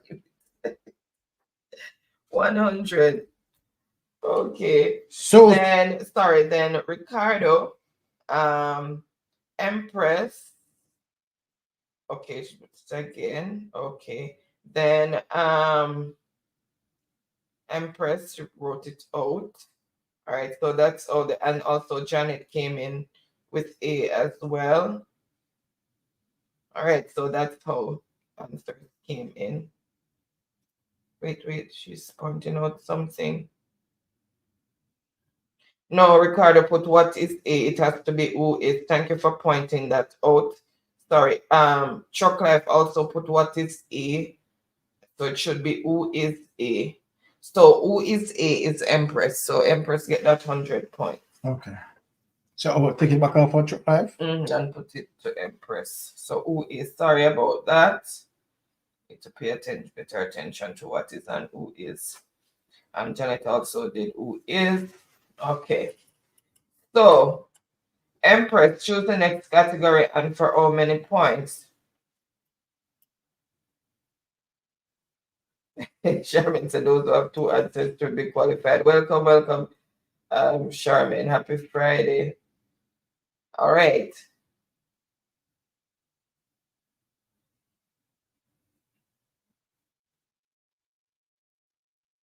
All right, so Empress, choose the next category and for how many points? So score as it is, Daniel on 100 points. Oh, Empress, 1,100 points. Truck Life and Ricardo, 1,400 points each. All right, so she's saying RT for 300. These children of a famous reggae artist from the 1970s have formed a band and are honoring their father's legacy. They know about life in Brooklyn and Jamaica and have been nominated for several reggae Grammys in recent years. What is the name of this group? So the name of the group, which recently scored a hit with Tell Me How Come and includes a brother they call Grandpa. So these children of a famous reggae artist from the 1970s have formed a band and are honoring their father's legacy. They know about life in Brooklyn and Jamaica and have been nominated for several reggae Grammys in recent years. What is the name of this group, which recently scored a hit, Tell Me How Come, and includes a brother they call Grandpa? Right, so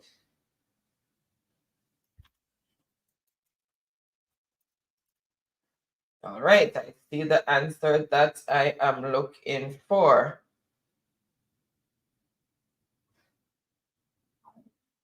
So I said, what the name of the group?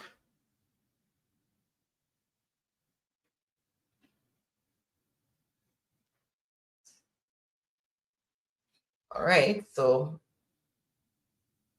what is Morgan Heritage? Because we're talking about the group, not individual name. So what is the name of the group? So Morgan Heritage are the prodigy of reggae singer Denroy Morgan. They are all siblings, including one sister, and are capable of glorious harmonies and razor-sharp social commentaries.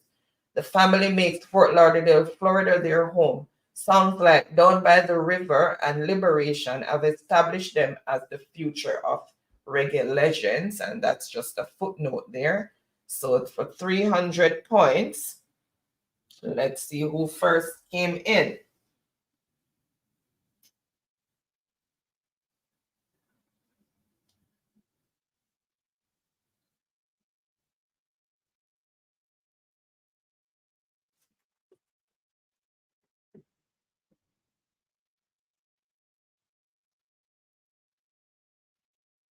Okay, what is Morgan's Heritage? And that is Ricardo.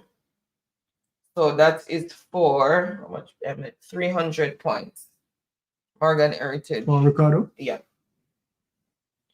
And then, okay, most people put who is. So it should be what is, because I asked for the name of the group, not the name of the individuals. Empress came in with Morgan Heritage there. Others have it correct, but who is. You put it on the store already? Make sure you don't put hell on and turn it down. All right. So choose the next category and for how many points? Oh, Andrew said, okay, hurry up, Andrew. Daniel said, 100 points, not safe. Not at all. Not at all. You need to put something on it. You need to make up the 100 points.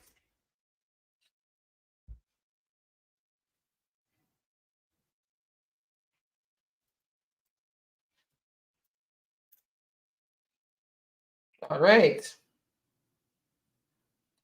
Okay, choose the next category and for how many points. That's Ricardo. So you choose.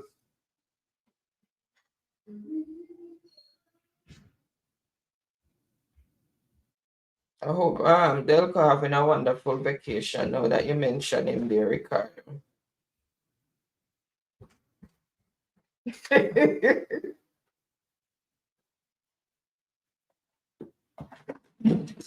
All right, Ricardo, choose. Did I miss your choice? Let me see.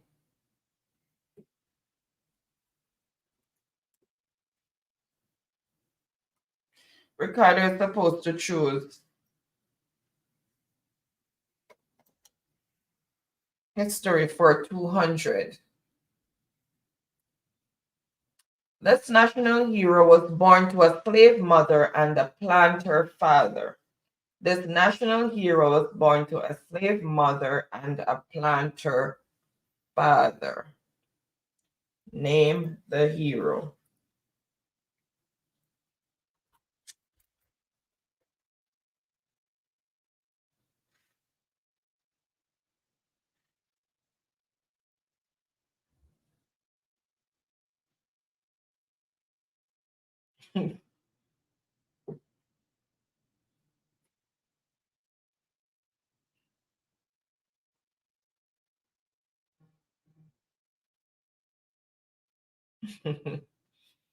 All right, I see the answer that I am looking for, and it is who is George William Gordon, and that is for 200 points. So let's see who first came in with those 200 points.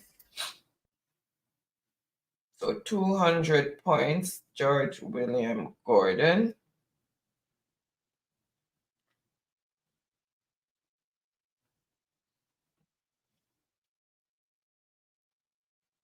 All right. Ricardo. And that is for 200 points. George William Gordon. And that's how the answers came in. So the score as it is, Daniel and 100 points. Empress, 1,100 points. Shock Life, 1,400 points. And Ricardo, 1,900 points. All right, choose the next category and for how many points?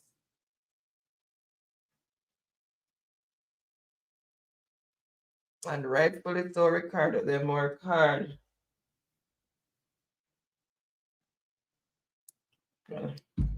No, he worked hard. Who? David.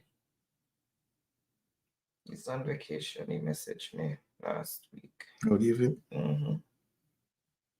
All right. So, Ricardo, so name the country for 100. Okay, name the country to which this flag belongs. So now you see what's underneath there, Ricardo. Name the country to see they can produce light over fire. And then the easy enough. So name the country to which the flag belongs.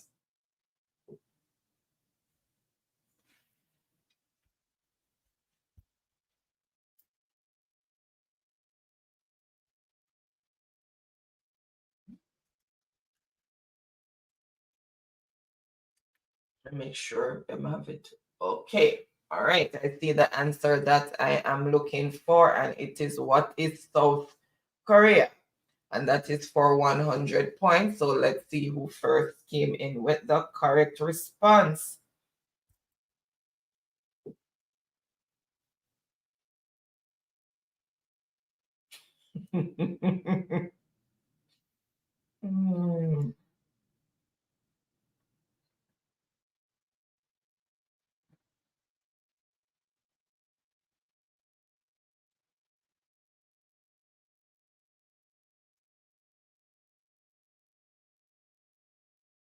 All right, so first on the board with the correct response is Ricardo. Guys, you know that it's the keyboard that messed him up from the fact that he put South, he meant South Korea. But you know, sometimes you type something and then the keyboard change everything.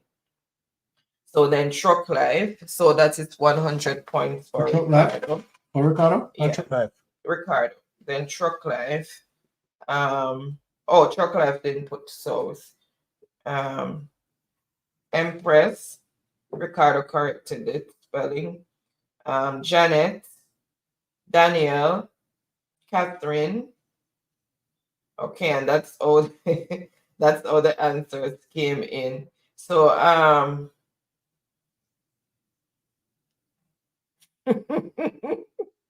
so choose the next category and for how many points?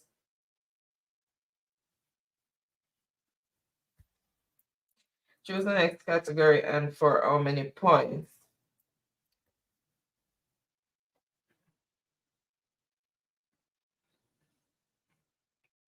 All right, he's saying history for 300. The first Prime Minister of independent Jamaica in 1962. The first Prime Minister of independent Jamaica in 1962, sorry. The first Prime Minister of independent Jamaica in 1962. All right.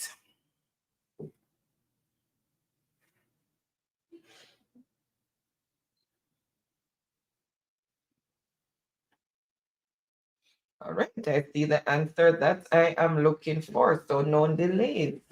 All right, so I refreshed already. Let me just reveal the answer, who is Alexander Bustamante. And that's for 300 points. So Alexander Bustamante, let's see who picked up those 300 points. Who got those 300 points? The first guest struck life, you're gonna lead. All right, so let's see who picked up those 300 points. Ricardo. Then Andrew, but you need to put Alexander. Janet also just put Manti. Empress. Danielle.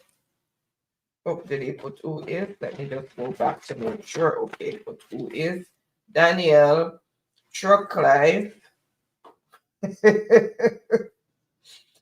Oh my goodness. Okay, and Empress went and put his government name, the name that his mama gave him. And so, you know, learning has taken place. All right, so. Who got that? Ricardo.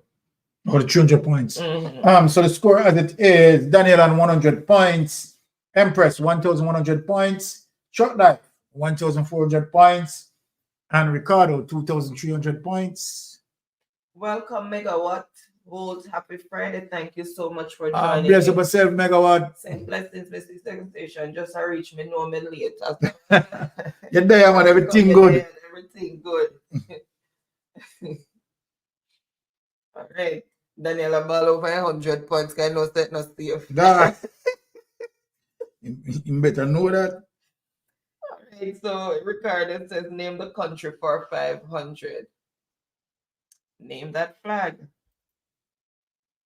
Name that the country that uses that flag. Sorry, name the country that uses that flag. That's all I should say. Name the country that uses that flag.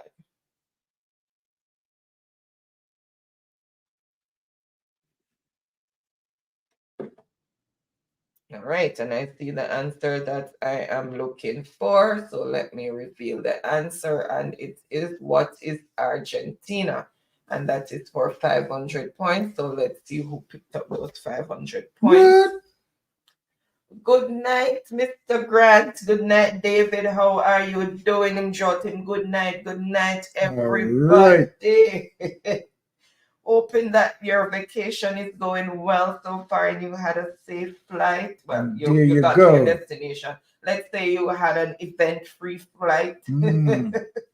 Lloyd fam, welcome. Happy Friday. Thank you so much for joining us from over there in Portland. Really appreciate the support. All right. The people may have freeze. Hush, just try to keep warm. Layer up and make sure you wear your jacket. Where do you get there? America? I never asked him, I never true. He never volunteered information. All they know he was going. So, never asked. You know, Mr. Keep him thing confidential. Yes. All right.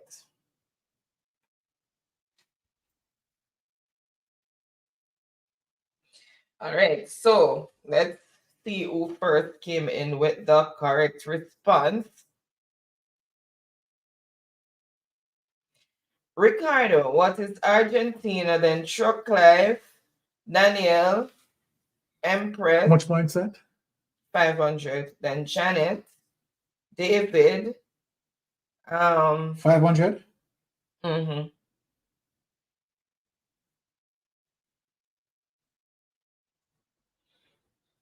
Then Lloyd also came in with Argentina.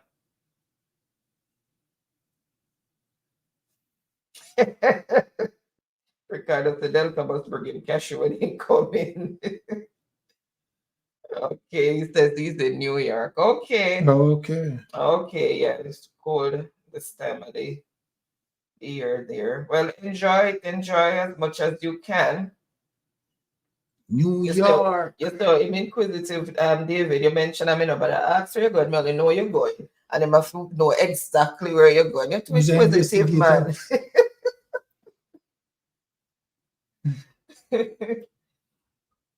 All right. Okay, so choose the next category. Let me see if I missed the choice.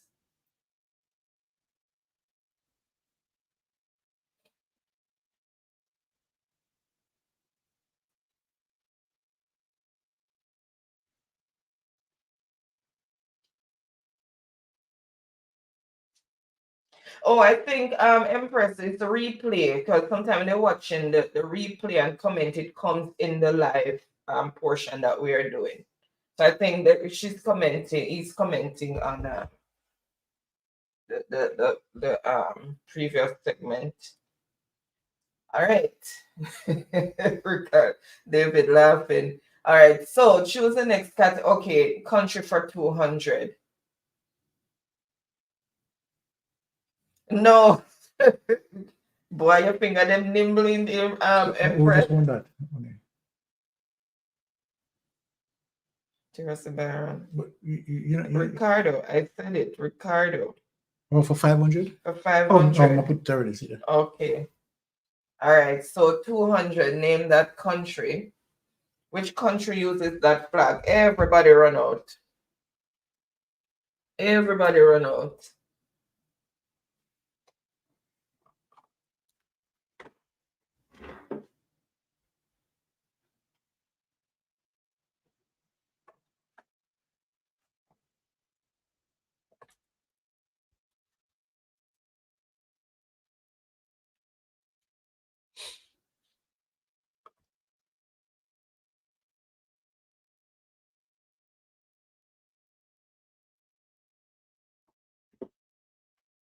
All right, I see the answer that I am looking for, and it is what is Germany, and that is for 200 points.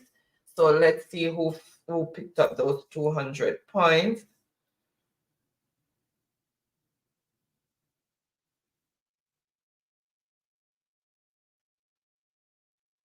So first on the board is David for 200 points. Then Truck Life, Empress. Then Daniel, Ricardo, Empress, Janet, Lloyd, Uriel,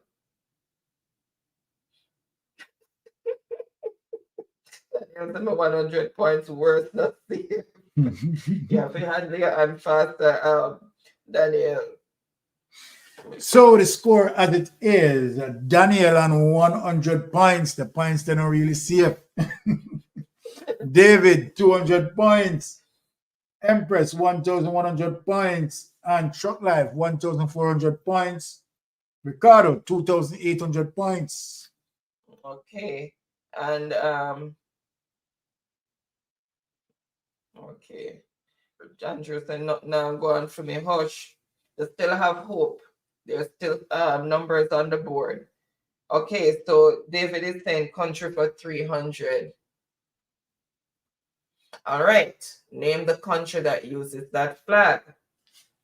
Name the country that uses that flag. Everybody run out.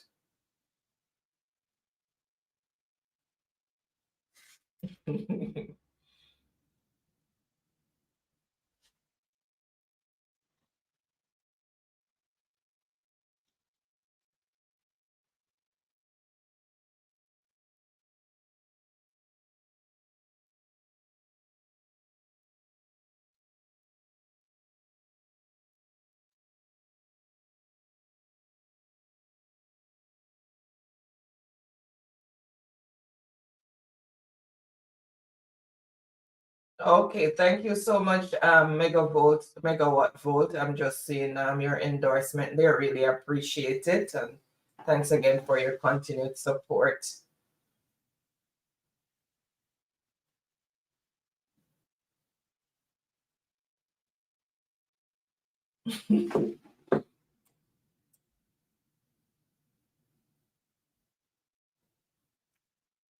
All right, I see the answer that I am looking for, and it is, what is Japan? And that is for 300 points. So let's see who first came in with the correct response. Jamaica me put. Yeah, try to get ahead. Try to get ahead of the question. All right, country for 300. Okay, let's see. Truck life. Truck life for 300 points. Then truck life again. Ricardo, Daniel, Empress, Fang, Lloyd, sorry, Uriel, Catherine, Janet. Oh my God. Yeah, Truck Life 1. Well, Dan, thank you so much for still being here. Happy Friday. All right.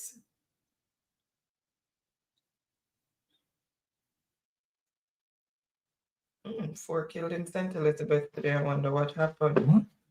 Yeah, Carol. Welcome, Carol. Happy Friday. Thank you so much for joining. It's an accident? I don't know. She just said that, so I'd have to look into that. All right, so Truck Life is saying country for 400. So that empties that one. Okay, which country uses this flag? And that's for 400 points. Which country uses that flag? Press.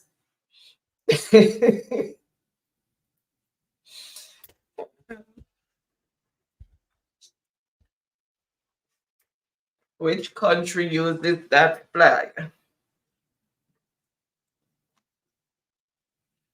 Oh, 4 people got shot, says Uriel in St. Elizabeth. Oh my God, crime not getting any better.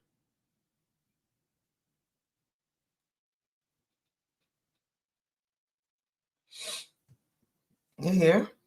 So 4 persons got shot. Yeah. Whoa. Sad. 4 people's lives got short. All right, I see the answer that I am looking for, and it is, what is Costa Rica? And that is for 400 points. So that is the flag of Costa Rica. Let's see who picked up those 400 points.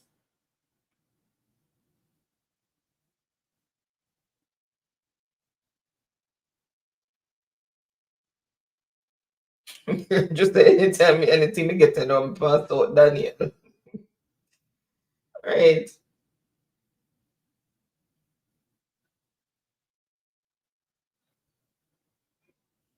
Ricardo, what is Costa Rica? Ricardo, what is Costa Rica? You hear? Ricardo. Yes, 400 points. What is Costa Rica? Okay, and that's how the answers came in. Empress also came in with Costa Rica. So the score as it is, Daniel on 100 points, David 200 points, Empress 1,100 points, Truck Life 1,700 points, and Ricardo 3,200 points. You might understand. No mistake. Crime is going down, down, down. So says Nesta Morgan. Yeah, because everybody who is a victim going 6'6", them going down, down, down. The 4 people just gone down, down, down. It's crazy. I don't want to give Ricardo his points. Ricardo is saying history for 400. This national hero was described as a brilliant scholar and athlete, a soldier in the First World War, and a lawyer. And it's a double point answer. This national hero was described as a brilliant scholar and athlete, a soldier in the First World War, and also a lawyer. Name the hero.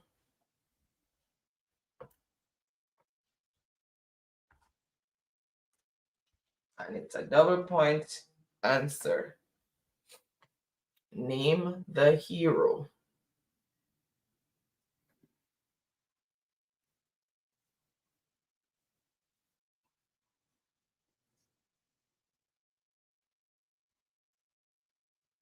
Oh, check what's that? Big news. Good. Good news. Mm-hmm. Oh, but then tell him from come out of the office that it's not a lifelong thing, so in care like that.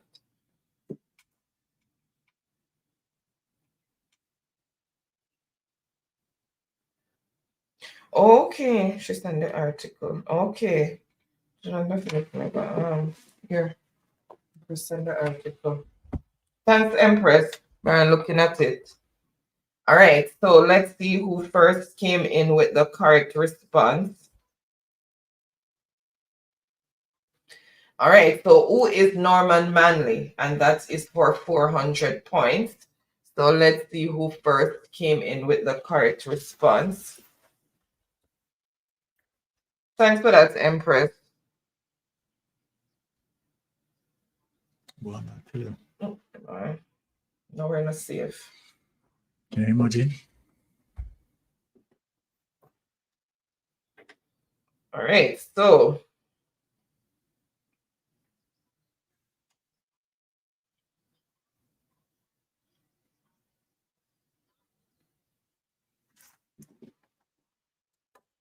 Empress. So first on the board with the correct response is Empress for 400 points. Then Ricardo, okay, who is make sure. Then, okay, she put the middle name too. Yes, Empress 1. Lloyd also came in with the correct no, not Michael, it was Norman. Then Uriel, just go back up a bit. Make sure I don't miss anybody. And Daniel. Okay, and that's how the answers came in. Yeah, 5 state of emergency, and people still dying.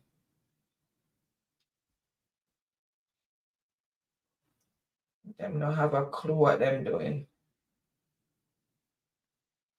All right, so choose the next category and for how many points, Empress?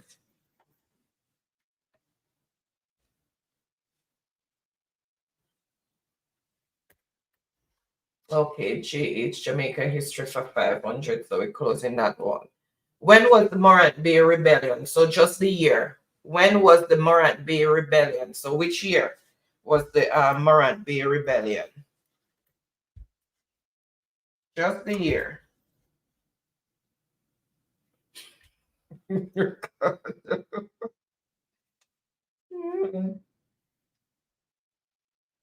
When was the Morant Bay Rebellion?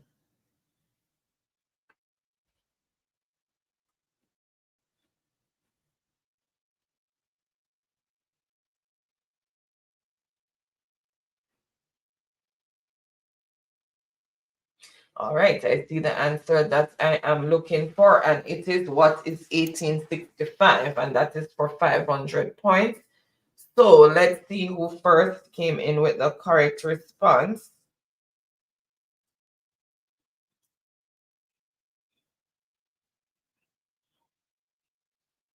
Empress, what is 1865 for 500 points?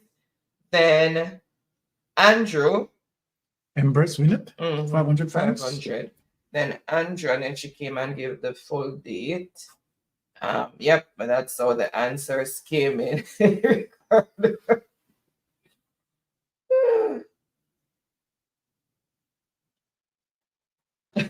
go and tell us the 1972. All right, Empress is saying reggae for 400. This Portuguese, Chinese, Jamaican artist helped jumpstart a dancehall surge in the US with a few hit songs in 2002. This Portuguese, Chinese, Jamaican artist helped jumpstart a dancehall surge in the US with a few hit songs in 2002. Name the artist.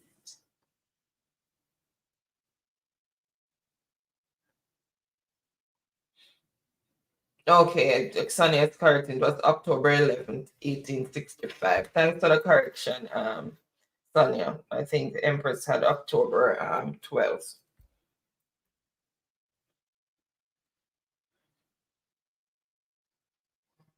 Daniel, 7 points gone.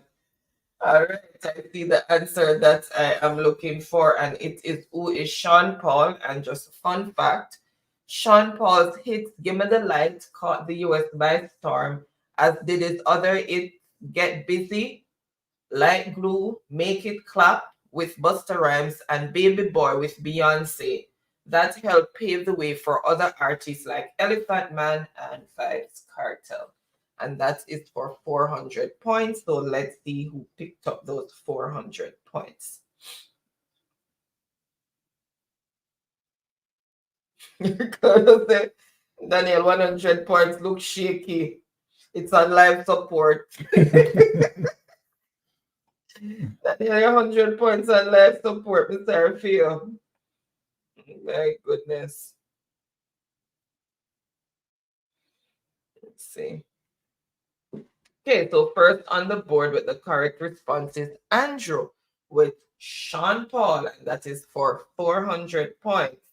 Andrew? Mm-hmm. Whoa, somebody get kicked off and now. Mr. Them plug out the ventilator, Daniel. I'm going to make it. No, sir.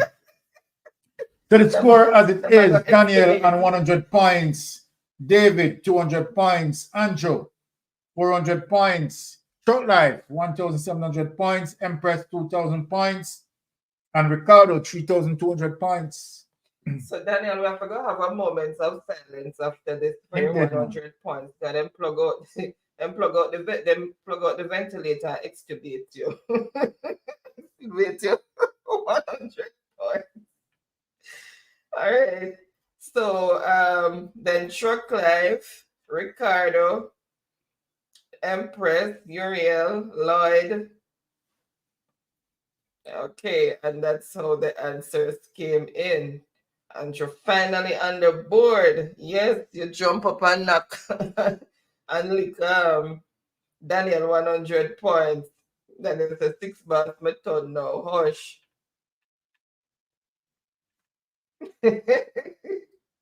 He's better than me. I am trying to get in the hospital, says Uriel. All right, so the last one on the board is Reggae Trivia, and this is double your score. This group contains the artists Alistair McCullough, Russian Clark, Craig Thompson, and Xavier Davidson. This group contains the artists Alistair McCullough, Russian Clark, Craig Thompson, and Xavier Davidson. Name the group. And that is 500 points added to your score, and then the overall score is gonna be doubled. So let's see who is going to be going away with this big haul. It's just give me a bit. Oh, that is going to double score? Wow. The last one, double score. All right, I see the answer that I am looking for, and I said name the group. The group. And it is what is TOK? The group. What is TOK? Which means Touch of Class was originally inspired by Boyz II Men. Their hit song Chichi Man castigated corrupt politicians but helped propel them to stardom among the dancehall ranks. And that is 500 points plus double the score. All right. Moment of truth. Let's see who picked up all those points. I don't have a drum. I need to get a drum effect. Daniel Ball. Hush, Daniel.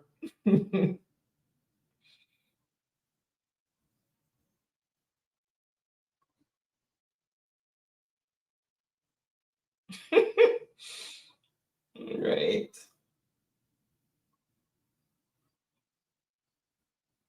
All right, so first on the board with the correct response, I see a lot of who is, but I need what is. Empress. Whoa. So 500 points. I mean, Daniel just missed it by the skin of his teeth. May I tell you, because they're right below Empress. So 500 points to Empress, and then please double her score. Then Daniel, Okay, then Empress put what is. Okay. Empress Ricky, oh, Shockley.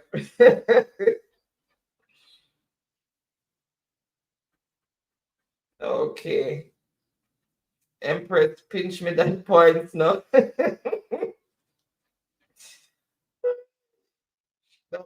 Doing the drum roll for me. Thanks. Oh, Carol, you're lagging when you get to this point.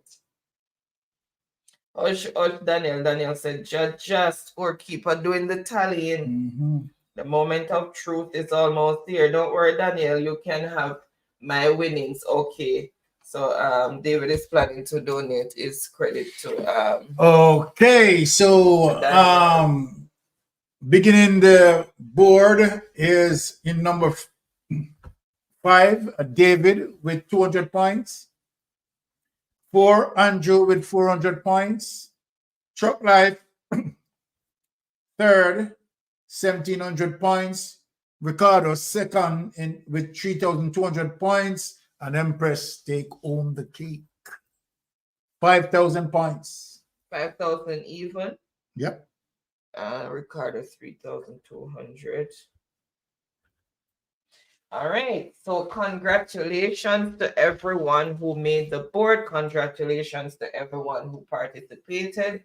And it's not that no, it's just that you have to be quick with answering the question, and you have to have a very good Wi-Fi to keep up with these Olympic fingers and alien Wi-Fi. Okay, so then I said good night, everyone. Have a blessed and safe weekend. You too. Please remember, Reason with Watagon tomorrow afternoon. Yes, guys. All right, blessings. Reason with Ratigan is gonna start come on tomorrow, Saturday afternoon, and I think it's 3 p.m. New York time. So you can go over there and show some support. As he has very insightful information and informative information over there as well. Say all meter water. All right. Oh, I thought she was loving the program. Thank you so much, Lord. Really appreciate the endorsement. Okay, David, have a good night and stay warm. Try and layer up. Make sure you wear your jacket. Turn on the heater, but please don't turn it up too high, because then you'll start sweating like crazy. But try and keep warm. Yeah, you don't want to get a cold and be sick to come back home. All right, so again, congratulations to each and every one. Yes, Andrew, you made it on the board. As a little Gatorade that you're going to get boost you up. Said excellent show and game as usual. Thank you so much. And the same number that you send on, okay. All right, I'll use that number. So write Daniel beside David. Okay, Daniel beside David? Yes, he's donating it to Daniel. All right, guys. So again, 2, 3, 5. Oh, she wants it split. Can I borrow this pen, please? So Empress 5, 2, 3 plus 5, 1, 4, flow. Okay, I have it written down, Empress. So I'll definitely split it. Okay. Okay. So thank you guys. Really, Catherine is saying good night, everyone. Good night, Catherine. Have a blessed and wonderful weekend. So it's well, Baron works 7 days per week. It's my weekend on, so I have to get up early in the morning for work, 12 hours shift. I worked this morning as well, so I am tired. So guys, thank you so much for joining in. Thank you so much for your continued support. Yes, in due time we will tell you when. In due time, we just need to finish up what we have started. So in due time, some people will definitely be meeting us in person, but we will announce it at that time. All right, then one love to everyone. Talk to Me program at 9 a.m. mornings. Okay. Talk to Me program is at 9 a.m. tomorrow morning, straight out of East Portland. Is it how can they join that program, Lloyd? Is it on radio or?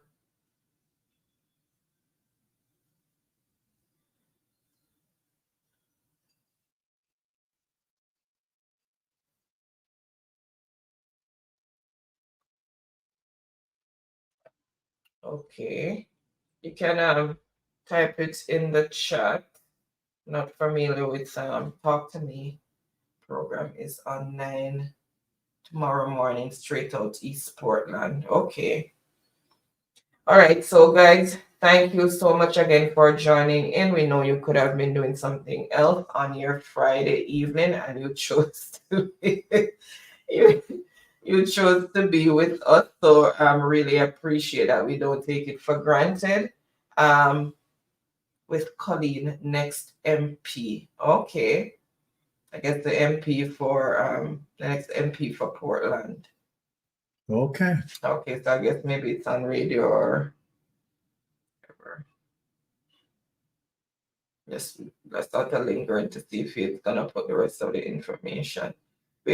No, he's looking on something on his phone, so that's why he's not sleeping right now. Empress, a screenshot, you want to screenshot me?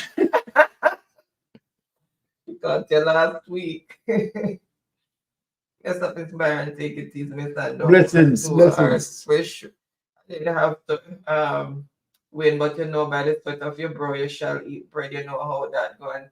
It's flu and COVID season again, so we are being bombarded. We are being bombarded. The emergency room is crazy right now, but you know we have to press on because we have to help people to feel better. So, all right. So again, one love. Thank you to each and every one. Have you ever pulled? Nope, there's nothing wrong with mine. My dentist keep telling me that I need to get my wisdom teeth out, and I said they're not bothering me. They're fine. So nope, not getting rid of. As long as I don't have issue with any of my teeth, I'm not getting rid of them. So every time I have an appointment, he goes over the same thing, but I'm not getting my wisdom teeth out. I have no problem with them. They're there for a reason. Okay, it's gonna be on YouTube. So Spice TV. So guys, you're getting that Spice TV on YouTube tomorrow morning at 9 a.m. out of Portland, straight out of East Portland.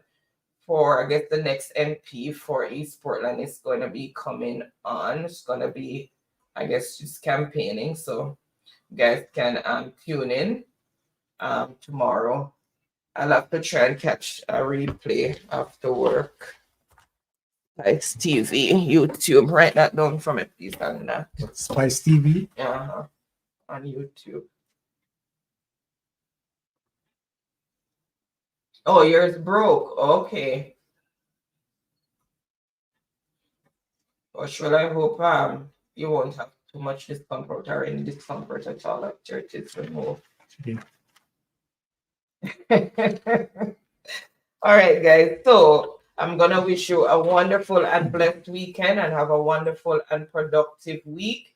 And thank you so much for tuning in. Really appreciate each and every one. So I'm gonna say stay safe, stay blessed, and safe travel on the gravel until next week. Oh, she's saying 1 2 is 25 grand plus examine and x-ray. That expensive. I hope you have insurance. Hush.